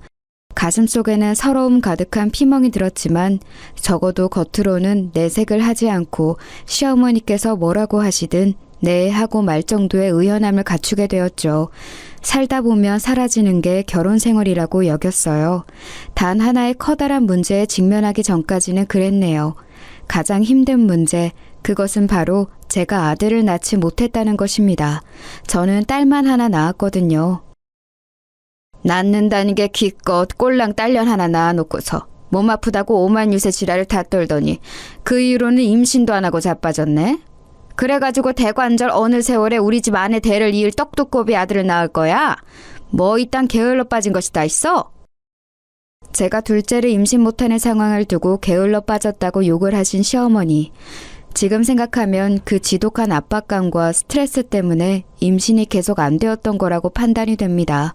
하지만 그때는 그런 걸 재고 따져볼 여유 따위가 없었네요. 그저 아들을 낳지 못한 죄인이었을 뿐이에요. 그나마 다행인 게 있었다면 제 딸 미향이가 영특했으며 공부를 꽤 잘하는 아이였다는 겁니다. 또래보다 확실히 똑부러지고 머리가 좋아서 저를 웃음 짓게 만드는 존재였죠. 남편이 시댁 집안 전체에서 가장 머리가 좋다고 볼 수 있는 사람이었어요. 유일하게 가방끈이 길기도 했고요. 아마도 그런 남편의 머리를 제 딸이 물려받은 듯 싶었습니다. 그건 저만의 추측이 아니었는지 시어머니를 비롯한 오만 10대 식구들이 전부 제 딸 미양이가 똑똑한 건 친탁을 해서이며 외탁은 전혀 안 한 거라고 입을 모았어요. 제 공은 전혀 없다는 걸 말하고 싶었던 거였겠죠. 머리는 몰라도 외모는 분명히 저를 더 닮은 미양이었는데 그 점을 아무도 짚어주지 않았습니다. 그리고 제가 믿고 의지하려던 남편은 저에게 배신을 안겨주었어요. 바람이 난 것이었습니다. 저보다 3살 어린 여자였고 집안 형편 또한 저보다 좀 더 나았어요. 술에 취해서 귀가를 한 남편이 잠꼬대로 웬 낯선 여자의 이름을 불렀을 때 바로 그때부터 저의 슬픈 의심이 시작됐었는데 아니라고 믿었건만 결국은 바람이 맞았습니다. 그 이름의 여자와 바람이 난 것이었고 둘이 나란히 팔짱을 끼고 걸어가다가 저를 딱 마주치고 말았어요. 저는 동네에서 제법 친하게 지냈던 애기 엄마가 다른 동네로 이사를 가서 한번 놀러 오라고 초대를 해주었기에 그 동네에 가본 것이었어요. 그랬다가 운명처럼 남편의 바람 현장을 목격한 것입니다. 만약에 저 혼자였다면 남편이 네가 잘못 봤다며 발뺌을 했을지 어땠을지 모르겠어요. 그런데 이사를 간 애기 엄마뿐만 아니라 다른 이웃들도 몇몇 함께 있었기 때문에 완전히 증거가 남겨지고 말았죠. 돌이킬 수 없는 상황이었어요. 일이 커졌는데 시댁에서는 저보고 참으라고 그랬습니다. 남자가 살다 보면 바람도 날 수 있는 거지. 네가 2번까지는 참아라. 너는 뭐 잘난 게 있다고 내 아들이 바람이 났다며 그걸 분해하면서 누나를 부라려? 아들을 못 낳는 게 건방지게 싫이. 조용히 입 닥치고 있어. 내 아들이 어련히 알아서 잘할까. 어머님, 이런 문제에서 어떻게 어련히 알아서 잘하기를 기다릴 수가 있어요? 그 여자와 더 놀아나든 말든 언젠가 헤어질 테니 그때를 저보고 기다리라고 하시는 건가요? 내가 너한테 입 닥치라고 어제 말했니? 아니면 엊그제 말했니? 방금 말했다. 이 맹추야. 방금 들은 거 그새 까먹었어? 입 안 닥치면 그 멍청한 주둥아리를 내가 때려줄 테니까 어디 한번 더 떠들어봐. 시어머니의 기세에 너는 움츠러들었고 시아버지를 비롯한 그 어떤 시댁 식구들도 제 편을 들어주지 않았습니다. 다들 시어머니의 눈치만 살피면서 헛기침을 하는 게 전부였어요. 시어머니께서 그렇게 나오시니 남편은 기고만장했습니다. 이제는 아예 대놓고 뻔뻔스레 바람 행각을 이어갔어요. 자연스레 제 딸 미양이도 자기 아빠가 바람이 났다는 것을 알게 되었고요. 남편이라는 작자가 숨길 생각이 없으니 미양이가 끝내 모르게 하는 건 불가능했어요. 제 소중한 딸에게 이딴 꼴을 보게 하여서 너무나도 미안했습니다. 힘이 없는 엄마라서 이것 또한 미안했죠. 미양이를 위해서라도 제가 계속 이렇게 바보처럼 참고 인내하며 그저 모든 상황이 다 지나가기를 바라는 것은 아니라는 생각이 점차 들기 시작했어요. 제 머릿속에 한 가지 단어가 떠올랐습니다. 이혼이었죠. 그 당시에는 이혼이라는 게 확실히 지금보다 더 큰 울림으로 다가왔던 시절이었고 저 같은 여자에게는 더욱더 엄청난 일이었어요. 그래서 많이 망설였습니다. 이혼을 하고 나면 미양이를 제가 혼자 어떻게 키우며 공부를 계속시킬 수 있을까 이런 근본적인 고민도 따라왔고요. 하지만 역시 이대로 살고 싶지는 않아서 어느 날 용기를 냈어요. 여보, 우리 이혼해요. 서로를 위해서 갈라서는 게 낫잖아요. 계속 이혼하자는 말을 꺼내고 싶었는데 많이 망설였고 생각을 해본 끝에 이렇게 결국 말을 하게 되었네요. 이혼을 고민하는 과정에서 내가 당신을 사랑하기에 놓치고 싶지 않다는 바람은 없었어요. 그저 가정을 지키고 싶다는 것과 우리 딸 미향이를 위하는 마음만 있었을 뿐이죠. 나는 이미 당신을 사랑하지 않은 지 오래된 것 같아요. 그건 당신도 마찬가지겠죠. 그러니까 이혼해요. 이혼? 그래, 뭐 좋아. 나쁠 거 없지. 그럼 파격적인 제안을 먼저 해줘서 내 입장에서는 고마울 따름이야. 그런데 내가 아니라 당신 입에서 이혼이라는 소리가 먼저 나왔다는 게 나한테는 무척 모욕적이야. 어떻게 당신 같은 여자가 나한테 먼저 이혼을 하자고 할 수가 있어? 내가 그 정도로 만만해 보였나? 나를 얼마나 우습게 알면 이럴 수가 있지? 아주 괘씸해서 안 되겠네. 저와 결혼하고 싶다며 난리를 칠 때는 언제고 아이가 태어난 뒤 시간이 흐르자 뻔뻔하게 바람을 피웠던 남자. 종잡을 수 없던 이 인간은 저의 이혼 선언에 극도로 분노했습니다. 자기 딴에는 별것 아닌 저 같은 여자한테 먼저 이혼하자는 소리를 들은 게 무척 자존심이 상해서 미칠 노릇이었나 보더라고요. 그럴 거였으면 저한테 이혼하자고 말 좀 해주지. 제발 좀 그래주지. 이때를 회상하며 씁쓸한 웃음만 지어집니다. 왜냐하면 저는 먼저 이혼을 운운하여 자기 기분을 상하게 만들었다는 죄목으로 남편에게 이혼을 당했기 때문입니다. 이혼을 합의하에 했다고 보기 어려웠어요. 일방적으로 이혼을 당했다고 봐야 옳은 상황이었죠. 저희 두 사람의 이혼 결정 소식에 재빨리 움직인 시댁 식구들이 남편에게 붙어서 이런저런 도움을 주었기 때문에 가능한 일이었습니다. 가지지 못한 자, 배우지 못한 자의 서러움을 저는 이혼 과정에서 겪었어요. 이혼하면서 저는 결혼 생활에서 저를 유일하게 웃음 짓게 만들었던 존재, 제 딸 미향이를 빼앗기고 말았습니다. 남편은 경제력도 다른 능력도 없는 제가 미성년자인 딸을 어떻게 혼자 키우겠냐면서 자기가 키우는 게 맞다고 우겼어요. 만약 이렇게 될 줄 알았다면 저는 이혼의 이응자도 안 꺼냈을 겁니다. 바람난 남편이 딸을 원하지 않을 줄로 알았건만 상황은 제가 예상한 대로 흘러가지 않았던 거예요. 각자가 자기 밥그릇 챙기기에도 벅찬 친정에 도움을 요청할 수는 없었어요. 저는 억지로 우겨대는 남편의 마음을 돌려보고자 시어머니께 간청했습니다. 어머님, 제발 미양이는 제가 키울 수 있도록 해주세요. 제가 아이 엄마잖아요. 동네 사람들한테 제가 언뜻 들은 적이 있는데 아이가 어린 상태에서 부부가 이혼을 하면 보통 엄마 쪽에 양육권이라는 걸 갖는다고 그랬습니다. 제가 미양이를 키우는 게 당연해요. 그런데 그이가 너무 완강하게 우겨대니까 혹시 이 싸움이 길어질까 봐서 그게 걱정이에요. 그러면 길어지는 부모의 이웃 싸움에 미양이가 얼마나 상처를 받겠어요. 그러지 않도록 해주세요. 네? 어머님이 제발 그이의 마음 좀 돌려주세요. 어머님도 그이가 새 출발하기를 원하시잖아요. 다 알고 있어요. 뭐 그건 그렇긴 한데 미양이가 기집애라서 그거 하나가 좀 걸릴 뿐. 애가 똑똑하잖아. 자기 아빠 닮아서 공부를 퍽 잘하는 것 같던데. 솔직히 내가 보기에는 내 아들보다 공부를 더 잘하는 것 같기도 하고. 아무튼 너하고 네 딸은 달라. 네 딸은 우리 집안의 피를 강하게 받았어. 지금 그게 무슨 말씀이시죠?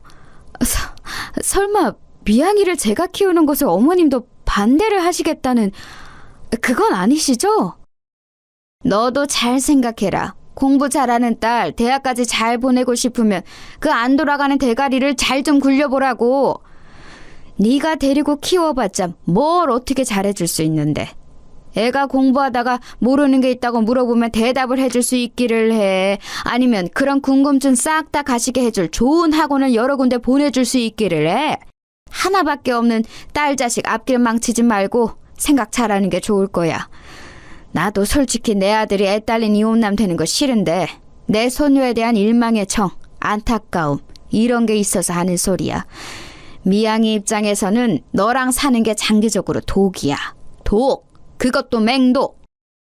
그야말로 청천벽력이었습니다. 그 소리를 듣는 순간 억장이 무너지더라고요. 저와 같이 살다가 꼭 저처럼 구질구질한 인생을 살게 되는 미양이의 미래가 눈앞에 그려졌고 저는 좌절감에 털썩 주저앉고 말았습니다. 시어머니께서는 그런 저에게 혀를 끌끌 차신 뒤 냉정하게 돌아서셨죠. 그게 제가 시댁에 갔던 마지막 날이었고 시어머니를 마지막으로 뵌 자리였습니다.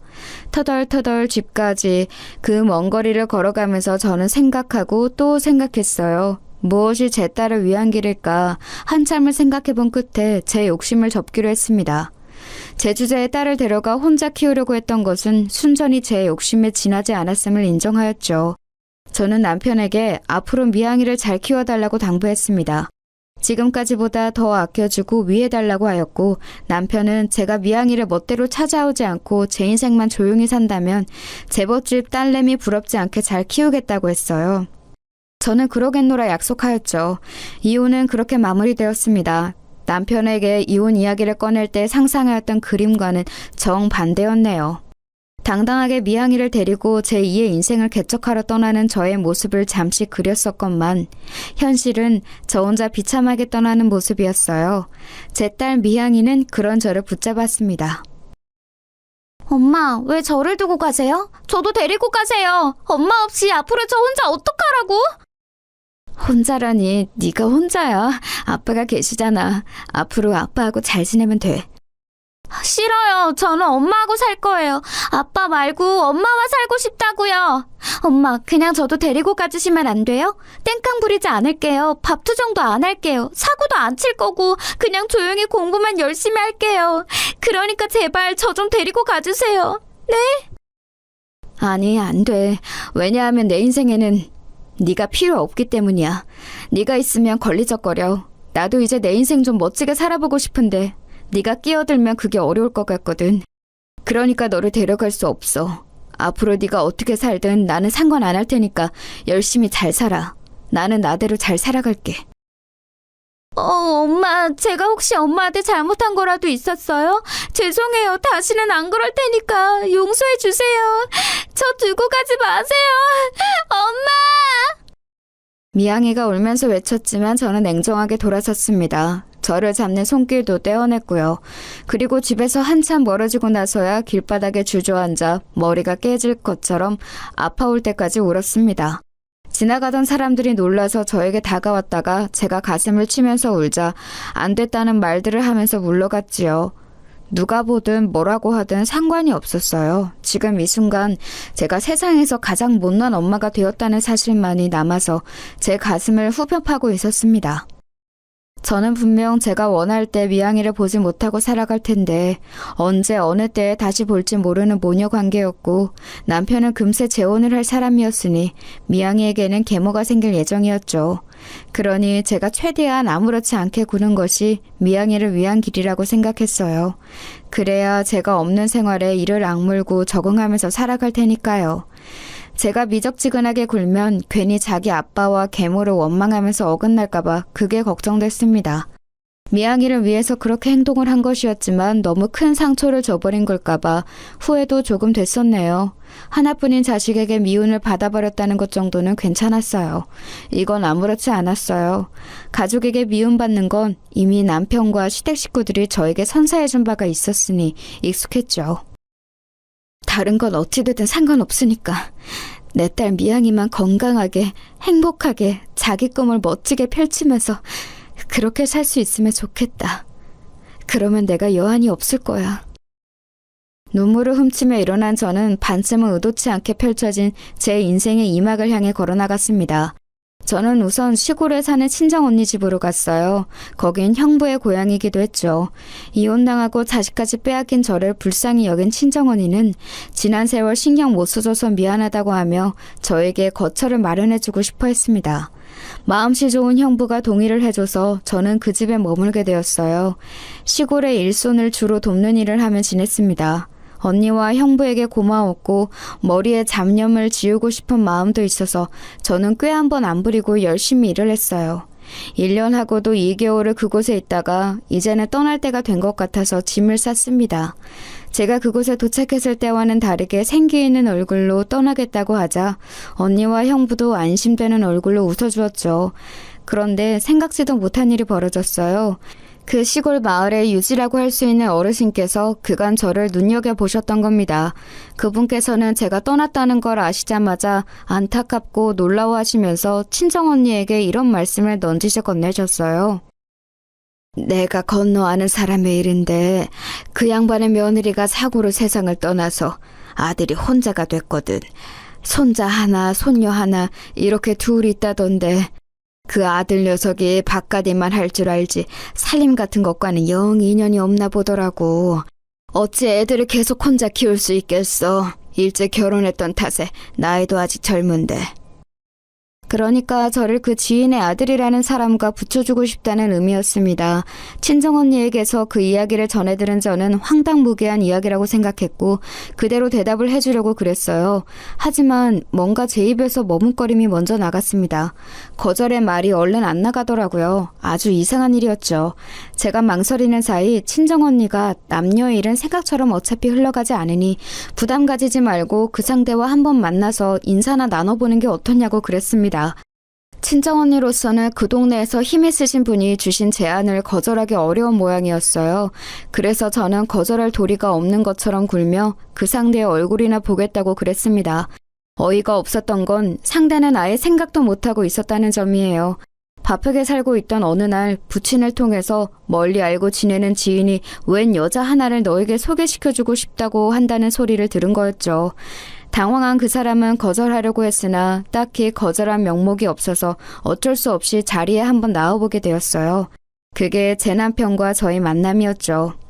저에게 배신을 선사하였고 끔찍한 이혼을 선사해준 전 남편 말고 진짜 제 남편과의 인연은 이런 모습이었습니다. 남편과는 처음부터 대화가 잘 통했던 것 같아요. 일 때문에 늘 바쁜 사람인지라 느긋한 맛은 없었지만 사람이 꽤 진솔한 매력이 있었어요. 말을 허투루 하지 않았죠. 결혼하고 5년 뒤에 모친상을 당했던 남편이었는데 배우자마자 떠나보내게 되자 마음이 침울하게 가라앉은 상태로 살고 있었습니다. 그러나 자식들 앞에서 나약한 모습을 보일 수 없어서 강인한 척 연기를 하고 있었죠. 남편이 약해진 자기 마음을 내어보일 자리가 되어주고 싶었어요. 왠지 보듬어주고 싶더라고요. 그리고 남편은 저를 보면서 버팀목이 되어주고 싶다는 생각을 했다고 합니다. 서로가 잘 맞았던 거예요. 남편에게는 아들과 딸이 하나씩 있었기에 재혼을 하면서 저는 그 아이들의 엄마가 되었습니다. 당시에 아들이 중3, 딸이 중2였습니다. 한창 예민한 중학생 사춘기 시기였죠. 갑자기 하루아침에 등장한 계모의 존재를 쉽게 받아들여줄 것 같지는 않았어요. 그래서 애초에 큰 기대를 내려놓았으나 상상 이상으로 아이들은 거칠었습니다. 남편의 앞에서는 어느 정도 저를 대우해 주었으나 남편이 없는 자리에서는 숨겨진 발톱을 드러냈었죠. 아들이 저를 비꼬면 옆에서 딸은 맞장구를 치다 못해 한수를 더 떴습니다. 아줌마, 우리 집 재산 노리고 아빠하고 재혼하신 거죠? 그런데 이걸 어쩌나? 생각만큼 우리 집에 그렇게 잘 살지는 않은데. 이거 완전히 개고생만 하다가 허탕치시겠는데요? 아줌마네 집은 엄청 못 살죠? 척이면 척이지. 식당에서 초라하게 열고 말았던 그 재혼식, 그것도 웃겼는데. 아줌마네 가족들은 더 웃겼어요. 저는 중학교 애들이 이렇게 말을 악랄하게 하는 줄을 그때 처음 알았어요. 다 큰 성인들이 작정하고 남에게 상처를 주는 것에 비견될 정도로 대단하더군요. 다만 아직 미성년자 학생인 만큼 치기 어린 마음만 앞설 줄 알았어요. 그러니까 자기가 정확히 어떤 말을 하고 있는지 알지 못한 채 그저 되는 대로 떠드는 모습들이었습니다. 처음에는 애들의 거센 말투에 놀랐고 상처도 받았는데 시간이 지나면서 그런 모습들이 파악이 되니까 저도 나름의 여유가 생겼던 것 같아요. 남편이 걱정을 할까봐 굳이 그런 것들을 다 알리지 않았던 게 초반의 이유였다면 적응을 마치고 나자 제 선에서 애들을 상대하고 싶다는 생각이 들어서 남편에게 이런 것들을 다 말하지 않았습니다. 마음껏 비웃고 저를 조롱하는데도 제가 의연하게 웃어 보이자 애들은 점차 주춤대기 시작했어요. 표정들을 보면 이게 아닌데 하는 생각들이 느껴졌죠. 제가 자기들의 말과 행동에 상처를 받고 겁을 집어먹기를 원하는 애들이었습니다. 명색의 어른인데 그 장단에 쉬이 맞춰줄 수는 없었네요. 하고 싶은 말은 다 했어? 그러면 이제 밥 먹어. 그러다가 국이 다 식겠다. 너희들이 좋아하는 감자 계란국 지난번보다 맛있게 해보려고 노력을 하기는 했는데 맛이 어때? 저번에는 건더기가 너무 자잘해서 별로였다고 했지? 오늘은 어때? 뭐야, 아무렇지 않은 척 하시면서 괜히 이런 틈을 타서 저희한테 친한 척 하지 마세요. 저희는 아줌마하고 친해지고 싶지 않으니까요. 그치, 오빠? 맞아요. 아줌마는 저희 남매와 친해지면 이득이겠지만 저희는 그렇지가 않거든요. 남일 좋은 일은 시켜주고 싶지가 않아요. 아줌마는 저희하고 피 한 방울 안 섞인 남이잖아요? 아, 그래? 알았어. 국이나 맛있게 먹고 밥이나 안 남기고 먹어준다면 좋겠다. 나는 너희에게 따로 바라는 건 없어. 그냥 잘 먹고 잘 자고 건강하게 자라주면 돼. 둘이 눈에 도끼를 품고 저에게 말을 쏘아댔지만 저는 차분하게 반응할 뿐이었죠. 그러자 애들은 약이 오른 듯하면서도 저에게 더 공격할 거리를 찾지 못해서 입을 다물었습니다. 남편이 저에게 애들하고 친하게 지내라는 주문을 한 적은 없었어요. 그런 종류의 이야기를 대놓고 할 사람이 아니었죠. 하지만 저는 너무나도 당연하다면 당연하게 남편이 자기 자식들과 제가 잘 지내기를 바란다는 것을 눈치채고 있었습니다. 일을 마치고 집으로 돌아온 남편에게 애들 일과를 이야기해주면 안 그런 척하면서도 무척 반색을 했으니까요. 애들이 비록 드센 편이었고 저에게 함부로 말을 하긴 했으나 자기 아빠 앞에서라도 저에게 고분고분한 척을 해주니 그것만으로도 우선은 감지덕지네였네요. 저는 애들이 무섭지 않았으니 시간이 약이라는 말처럼 계속 살다 보면 가까워질 거라고 여겼습니다. 무탈한 나날이 이어질 거라고 믿었던 때에 딸이 사고를 치고 말았습니다. 고등학생이 된 딸은 생각만큼 성적이 따라와 주지는 않았는데 마음은 조급하니까 공부를 잘하는 같은 반 친구가 미웠던 모양이에요. 그 친구가 과목별로 요점 정리를 해놓은 공책을 딸이 훔쳤습니다. 그랬다가 딱 걸렸는데 문제는 그때가 처음이 아니었던 것이었죠. 이미 지난 몇 달간 그 친구의 공책, 문제집, 필기구 등을 훔쳐다가 자기가 몰래 쓰거나 내다 버려왔던 거예요. 그런 전말까지 밝혀지자 선생님께서는 학부모를 호출하셨고 제가 학교에 갔습니다. 선생님께 사과를 드리고 재발 방지를 약속하는 그런 과정만 머릿속에 그리고 간 저는 당황하고 말았어요. 피해 학생의 양친이 학교에 와 계셨습니다. 그리고 딸은 분한 얼굴로 입술을 꾹 다물고 눈물만 뚝뚝 흘리고 있었어요. 그런 쪽에 문외한인 제가 보기에도 비싼 명품인 것들을 몸에 두르신 피해 학생의 모친께서는 딸에게 삿대질을 하시며 앞길을 망쳐놓겠다고 하셨습니다. 너같이 싹수 노란 애는 커서도 똑같겠지. 갱생이라는 게 안 될 거야. 학교 측에서 교칙 따져가며 내리는 징계? 눈물 어린 사과? 그딴 거 다 필요 없어. 나는 네가 대학을 가든 취업을 하든 결혼을 하든 그때마다 네가 도둑년이라는 걸 널리 알릴 테니까 어디에서 무엇을 하든 얼굴을 못 들게 다니게 해줄게. 감히 내 딸의 학업을 그따위로 방해해놓고도 두 다리 뻗고 잘 생각을 했다면 너는 크게 착각한 거란다. 이 천하의 몹쓸 도둑년아. 너 같은 쓰레기 종자를 낳고 키운 부모 면상이 참 궁금하다. 듣는 것만으로도 심장이 아려오는 모진 소리였습니다. 억장이 무너진 채로 그곳에 다가간 제가 피해 학생의 양친을 향해 정중하게 인사를 드렸습니다. 조용한 목소리로 제가 엄마입니다 라고 하자 그 두 분도 움찔하셨지만 제 뒤에선 딸이 흠칫하는 게 느껴졌어요. 정말 죄송하게 생각합니다. 전부 다 제 불찰입니다. 제 딸은 영특하고 착한 아이예요. 다만 공부 욕심이 많고 때때로 의욕이 넘쳐서 충동적인 일을 벌일 때가 있습니다만 그뿐이에요. 이렇게 멀쩡한 아이를 결코 옳지 못한 행동을 하도록 만든 원흉이 바로 저입니다. 예? 그렇다면 혹시 어머니께서 그거 훔쳐라 저거 훔쳐라 이렇게 지시라고 하셨다는 건가요? 아니요, 그런 의미는 아니었습니다. 저는 제 딸이 그런 잘못을 저질렀는지 몰랐어요. 지난 몇 달간 눈치조차 채지 못했죠. 그러니 저의 잘못입니다. 학교에서 무슨 일이 있었는지 들여다보려고 노력하지 않았고 안일하게 지나치고 말았던 부족한 엄마의 잘못이에요. 아직 미래가 창창하고 꿈이 많은 아이입니다. 부디 마음 너그러이 써주셔서 제 딸이 그릇된 행동을 교정하고 옳게 된 앞날을 살아갈 수 있도록 그 미래를 온전히 누릴 수 있도록 부디 이번 일을 용서해 주세요. 감히 용서를 구합니다. 부탁드려요. 다시는 이런 일이 일어나지 않도록 제가 더욱 노력하는 엄마가 되겠습니다. 다시 한번 제 딸이 저지른 잘못에 대해 죄송하다는 인사를 전합니다. 저는 깊숙이 허리를 숙여 인사를 드렸습니다. 필요하다면 언제든 무릎을 꿇을 준비가 되어 있었고요. 하지만 다행히 그럴 필요는 없었어요. 무척 난감하고 떨떠름하다는 표정으로 피해 학생의 양친께서는 이번 일을 이쯤에서 넘어가겠다고 해주셨습니다. 그러자 안심이 된 것인지 딸이 한숨을 내쉬면서 잠시 몸을 휘청거리더라고요. 많이 걱정했고 긴장했을 테지요.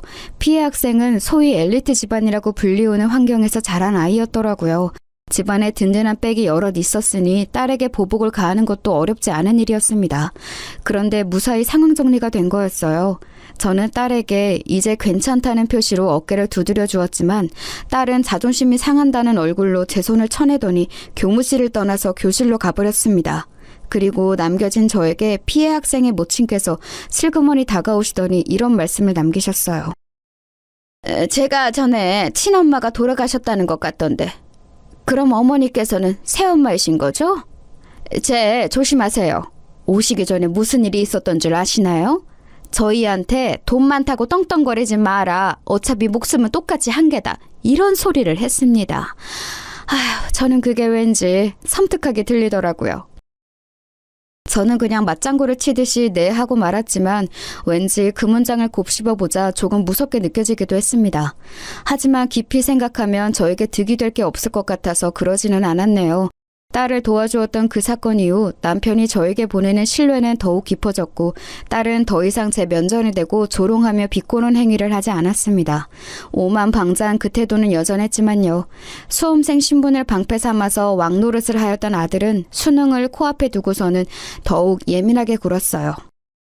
아줌마, 호박 좀 먹고 싶어서 해달라니까 지금 이게 뭐예요? 장난하세요? 일부러 저 엿먹이려고 이러시는 거죠? 호박 중에 팥이 왜 이렇게 많아? 이 콩들은 또 뭐고? 건강 생각해서 넣어봤는데 마음에 안 드니? 입맛에 안 맞아? 그 콩은 두뇌에 좋다고 유명한 거라서 공부하는 데 도움될까봐 일부러 구에다가 넣어본 건데 맛이 별로면 건더기는 빼고 먹어. 생각해서 넣는다고 넣은 건데 내가 괜히 그런 것 같다. 미안해. 다음에는 호박죽 건더기 없이 정말 깔끔하게 맛있게 해줄게. 지금 나랑 어디 한번 해보자는 건가? 건더기는 빼고 먹으라고? 그럼 나보고 직접 건더기를 분리하라는 거잖아. 그건 당신이 해야지 이 아줌마야. 진짜 엄마도 아닌 주제에 나댈 때부터 알아봤어야 했는데 어떻게 하면 이렇게 단 한 구석도 쓸모가 없지? 쓸모가 없다는 말. 왠지 저를 괴롭혀대셨던 시어머니가 떠올라서 눈앞이 아찔해졌습니다. 충격을 받은 제가 가만히 있자 아들은 호박죽이 담긴 그릇을 저에게 던졌어요. 턱에 맞았고 내용물은 전부 제 옷을 적시며 쏟아져 버렸죠. 뜨끈한 호박죽에 젖은 채로 그릇이 바닥을 나뒹구는 소리를 듣고 있자니 이보다 더 비참할 수는 없겠다는 생각이 들었습니다. 그런 생각을 하면서 저는 웃었습니다. 희미하게 웃어 보이며 아들에게 난 괜찮으니 공부하러 들어가봐 이런 소리나 기껏 했던 것 같아요. 수능이 목전이었는데 제가 망칠 수야 없었죠. 저에게 쌍욕을 내뱉고 방으로 들어간 아들을 위해 저는 다시 호박죽을 새로 끓였습니다. 그걸 가져다 줬더니 잘 먹더라고요. 그래서 저는 미안했어요. 진작에 제대로 끓여주지 못했던 제 부족함이 가뜩이나 예민한 아들을 건드린 것 같았네요. 그렇게 저는 애들을 몇 번이고 다독이며 감싸 안았습니다.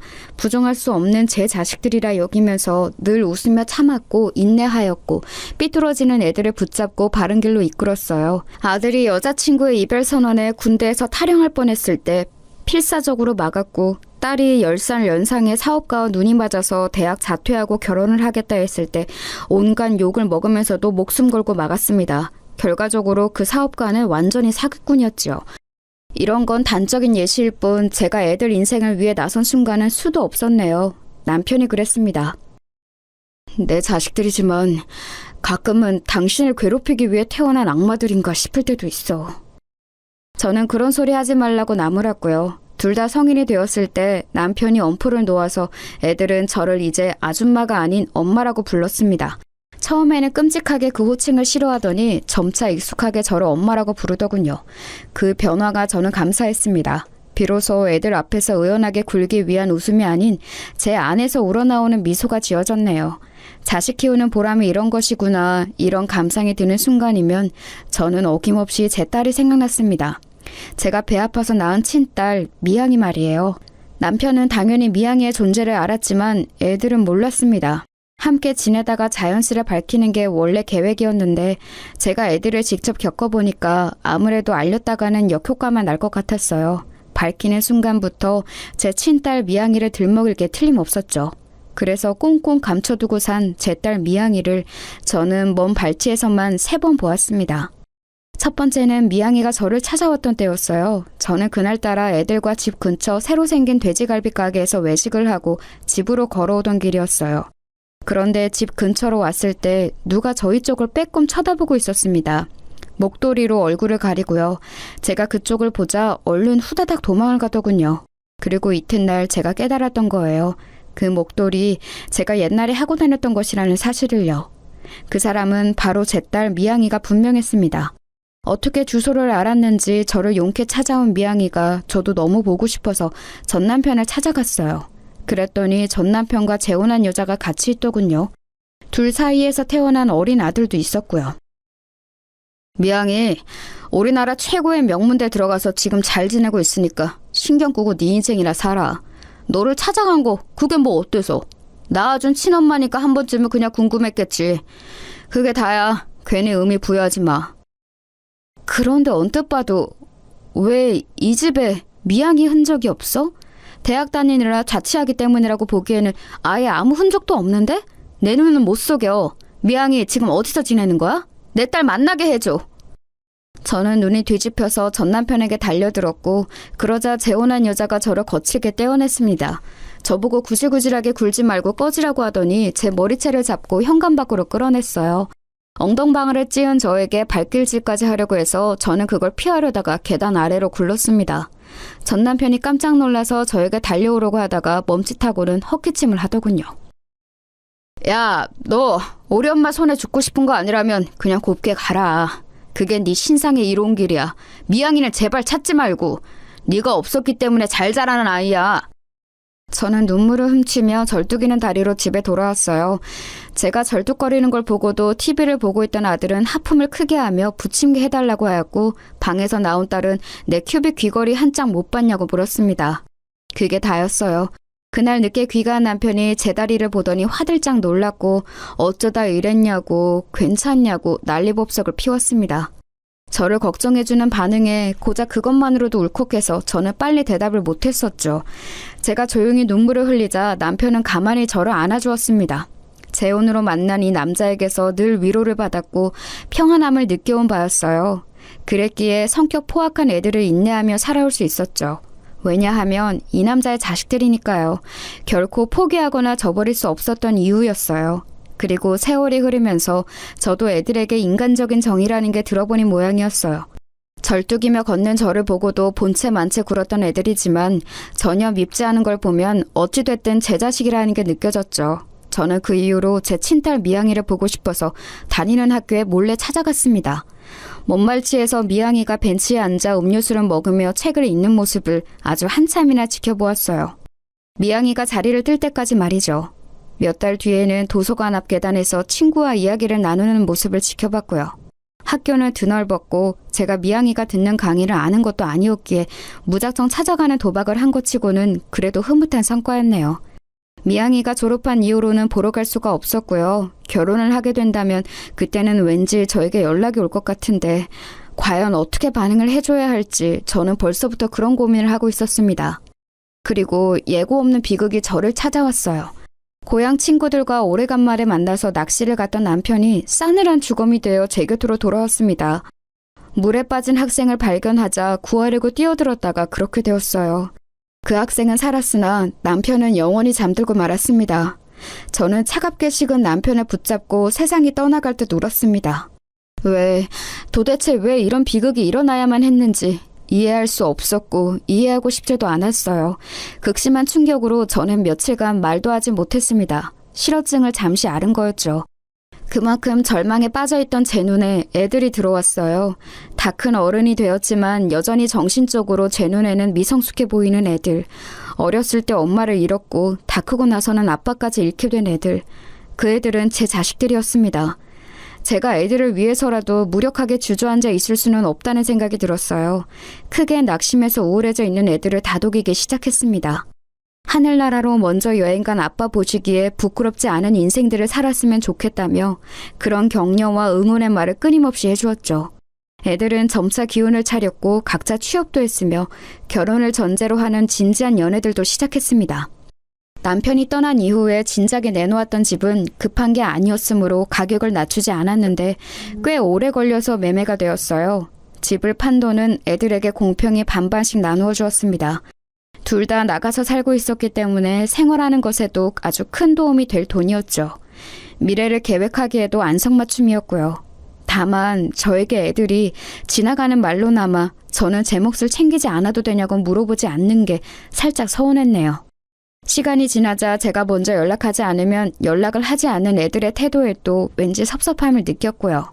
그러던 어느 날 저는 아주 오랜만에 건강검진을 받아보았다가 제가 암에 걸렸다는 사실을 알게 됐습니다. 그것도 말기였어요.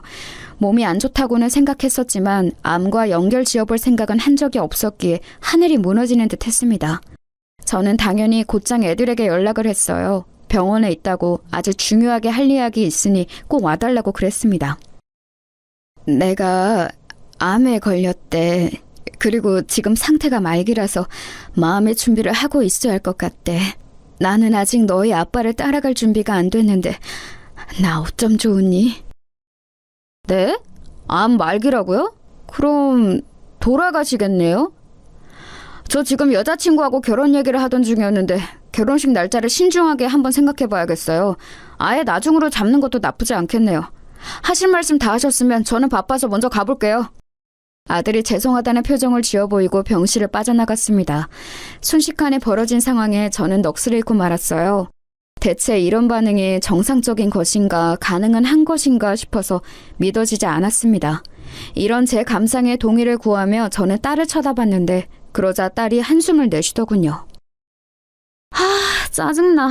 왜 암에 걸리셔서 사람을 귀찮게 만드세요? 이런 얘기 듣고 가만히 있으면 나쁜 년 되는 것 같아서 짜증난다고요. 너는 지금 네 기분과 네 입장이 더 중요해? 어떻게 그럴 수가 있어? 사람이라면 이래서는 안 되지. 훈계하면서 슬슬 감명시키려고 밑바까지는 거죠? 안 통해요. 저도 오빠처럼 많이 바빠서요. 죄송하지만 임종 때나 올게요. 1시간 안에 돌아가실 것 같을 때만 부르세요. 어차피 아빠 돌아가셔서 재산 정리도 끝난 마당에 무슨 볼일 있다고. 참나. 딸이 투덜대며 병실을 나갔고 저는 지난 세월을 곱씹어봤습니다. 제가 뭘 그렇게 잘못했나 싶어서요. 그런데 가슴에 손을 얹고 생각을 해봐도 저는 애들에게 잘못한 게 없었습니다. 살신 성인의 자세로 살아온 게 잘못이라면 잘못이었지요. 제 가슴에 피멍이 들고 눈에는 피눈물이 흐르던 그때였어요. 병실 문이 열리고 들어온 사람은 제 친딸 미양이었습니다. 엄마? 저 이제는 알아요. 옛날 그때 엄마가 왜 저를 두고 가셨는지, 왜 그렇게 말씀을 하실 수밖에 없었는지. 저를 보러 오셨다가 사기꾼 그 여자한테 수모를 당하셨다는 것도 이제는 다 알고 있어요. 아빠가 얘기해 주셨어요. 미양이가 울면서 제 품에 안겼습니다. 다 큰 제 딸. 그러나 여전히 저에게는 아이 같은 미양이를 저도 아주 오랜만에 안아보았고 한참을 울었어요. 그리고 이야기를 들었습니다. 놀랍게도 제가 미양이를 보러 전 남편에게 찾아갔다가 계단을 굴렀던 그날 전 시어머니셨던 그분이 저처럼 똑같이 계단을 구르셨다네요. 다른 점이라면 저는 가볍게 굴은 것이었고 그분은 뇌를 다쳐서 그 이후로 병원 생활을 수개월 이어가시다가 돌아가셨대요. 전 남편은 이걸 두고 제 원한이 내린 저주라고 했다고 합니다. 그런데 전 시어머니 그분이 돌아가시고 2달이 지났을 때 웬 남자가 찾아오더니 전 남편에게 당신 아들은 내 아들이라고 했다는 거예요. 알고 보니 재혼한 그 여자는 다른 남자와의 사이에서 아들을 가진 것이었고 전 남편을 속여왔던 겁니다. 친자 검사를 해봤더니 그 아이는 정말 전 남편의 핏줄이 아닌 것으로 나왔고요. 게다가 그 여자는 미양이를 찬밥 취급하면서 단 한 번도 따뜻한 말 한마디를 해준 적이 없다고 했습니다. 미양이를 일찍 자취를 시키며 내쫓았고요. 당연히 이혼이었죠. 전 남편은 미양이에게 저와 이혼했던 옛날이 생각난다며 옛 이야기를 해준 것이었죠. 제가 전 시어머니께 당했던 모든 것들을 당시에 전 남편에게 전했었기 때문에 그 일화들은 남아있었고 그걸 모두 알게 된 미양이는 분노를 금하지 못했습니다. 미양이는 전 남편과 절연을 하겠다 했고 전 남편은 유일한 친자식을 잃을 수 없다며 애걸복걸을 했어요. 그런 때에 제가 전 남편에게 연락해서 말기 암이란 사실을 알린 겁니다. 그리고 미양이가 저를 찾아오게 된 것이죠. 내가 너무 어리석었어. 내가 언제나 바보 같았기 때문에 너를 잃었고 허송세월을 보낸 거야. 내가 다 미안하다. 내 딸 미양아, 내가 다 잘못했다. 그래서 내가 지금 벌을 받나 봐. 제가 그렇게 말하자 미양이는 그제서야 제가 재혼한 가정이 어떻게 되었는지, 왜 지금 제 곁에 아무도 없는지 궁금해했어요. 저는 모든 이야기를 해주었죠. 그리고 이야기를 마쳤을 때 미양이의 눈빛에는 살벌한 적개심이 가득 차 있었습니다. 복수를 해야겠다고 마음을 먹은 저와 단번에 통했죠. 복수를 위해 쓰기 좋은 용병은 이미 준비되어 있었어요. 전 남편이요. 아들이 결혼을 꿈꾸며 푹 빠져있는 여자친구의 직장, 가족들이 살고 있는 집에 전단을 쫙 돌렸습니다. 제작한 그 전단의 내용은 아들이 침대에 여자 속옷을 쫙 늘어놓고 심지어는 자기가 직접 착용도 한 채로 찍은 사진이 커다랗게 박혀 있었죠. 아들은 여자 속옷에 집착하는 이상한 성향이 있었습니다. 그런 비밀을 숨기고 있기 때문에 늘 예민했던 것이죠. 아들과 가까워지고 싶었던 순수한 저의 마음이 어느 날 그런 비밀을 캐내고 말았고 저는 아무것도 모르는 척 지내왔습니다. 그러나 이제는 상황이 달랐어요. 아들의 자취방과 노트북의 비밀번호를 알고 있었으므로 그곳에 잠든 은밀한 사진들을 빼왔습니다. 그 전단은 아들의 직장에도 퍼졌고 그걸로 끝이 아니었어요. 아들의 노트북에는 이메일 계정이 로그인되어 있었고 그 이메일은 휴대폰과 연동이 되어 있었어요. 그래서 아들의 휴대폰 연락처에 저장되어 있는 모든 사람들에게 아들의 폐륜 행각을 정리해둔 이미지 파일을 전송했습니다. 아들이 인생을 살면서 쌓아온 모든 것들을 무너뜨리는 순간이었죠. 딸에게도 마찬가지였습니다. 딸이 어렵사리 들어간 직장, 순진한 척 가면을 쓰고 만나고 있던 남자친구에게 진실을 알려주었습니다. 딸이 어떻게 성격이 파탄난 인물인지 여실히 보여주는 폐륜의 증거들을 싹 돌렸어요. 그리고 딸이 고등학교 때 반 친구를 상대로 상습적인 도둑질을 해서 걸렸던 사건의 자료까지 첨부했습니다. 오만방자하게 굴며 살아온 딸의 민낯이 만천하에 드러났어요. 일상이 완전히 붕괴된 두 사람은 범인을 색출했습니다. 당연히 저라고 생각했겠지만 전 남편이었죠. 전 남편은 벌금형을 받았어요. 배후에 제가 있다고 여긴 두 사람은 저에게 죽을 거면 곱게 죽지 왜 물귀신 작전을 쓰냐며 절규했습니다. 악에 바치다 못해서 둘 다 눈빛이 텅 비어있더라고요. 거의 실성한 것처럼 보이기도 했네요. 그러거나 말거나였습니다. 하늘에서 분명 제 남편은 저에게 잘했다고 말해줄 것 같았으므로 마음이 후련했으니까요. 그리고 두 사람이 염원과는 달리 저는 극악의 확률을 뚫고 말기암과 싸워내서 제 두 발로 멀쩡히 걸어서 퇴원까지 했습니다. 이건 기적으로밖에 설명이 안 되는 일이었죠. 엄마, 그거 아세요? 엄마가 이렇게 기적적으로 암을 물리치신 건 바로 제 덕분이에요. 제가 항상 기도했었거든요. 저는 좋은 대학 못 가도 되고 좋은 직장 못 들어가도 되니까 우리 엄마만 건강하고 행복하게 살게 해주세요. 이런 기도 맨날 똑같이 드렸었어요. 지금에 와서 그 기도가 들어졌나 봐요. 제 딸 미양이는 웃었는데 저는 울었습니다. 제가 그 옛날 미양이를 두고 떠나면서 속으로 했던 기도와 너무나도 흡사했기 때문이에요. 나는 조금 불행해져도 상관없으니 상대가 행복해지길 바라는 것. 이것이야말로 조건이 필요하지 않고 어떤 대가를 요구하지도 않는 진짜 사랑이라는 생각이 들었습니다. 제가 제 딸의 엄마이고 제 딸이 저의 딸이라는 그 자명한 사실이 너무나도 기쁜 순간이었습니다. 저는 그 이후로 미양이와 행복한 일상을 살아가기 시작했어요. 사실 중간에 한번 다시 몸이 안 좋아져서 절망적인 순간도 찾아왔었지만 다시 고비를 이겨내고 귀중한 일상을 살아가고 있습니다. 제가 아들, 딸로 여겼던 그 두 사람에게 진정한 복수가 될 것을 저는 쥐고 있었기 때문에 평안히 지낼 수 있었죠. 그건 바로 하늘나라로 여행을 간 남편이 남긴 재산이었어요. 자식들을 곱게 바라보지 않았던 남편은 진작 저에게 수차례에 걸쳐 재산을 넘겨주었습니다. 저에게 고마운 마음을 표시하고 싶어서라고도 했고, 만약에 자기한테 무슨 일이 생기더라도 제가 주도권을 쥐고 행동할 수 있길 바라는 뜻이라고도 했었어요. 남편이 단 한 번도 언급하거나 표를 낸 적이 없었던 재산이었기에 그 두 사람은 알지 못했습니다. 그래서 항상 우리 집은 생각보다 돈이 없다고 두 사람은 여겨왔었죠. 많이 돌고 돌아서 비로소 찾은 행복한 일상은 꿈꿔왔던 것보다도 더욱 달콤합니다.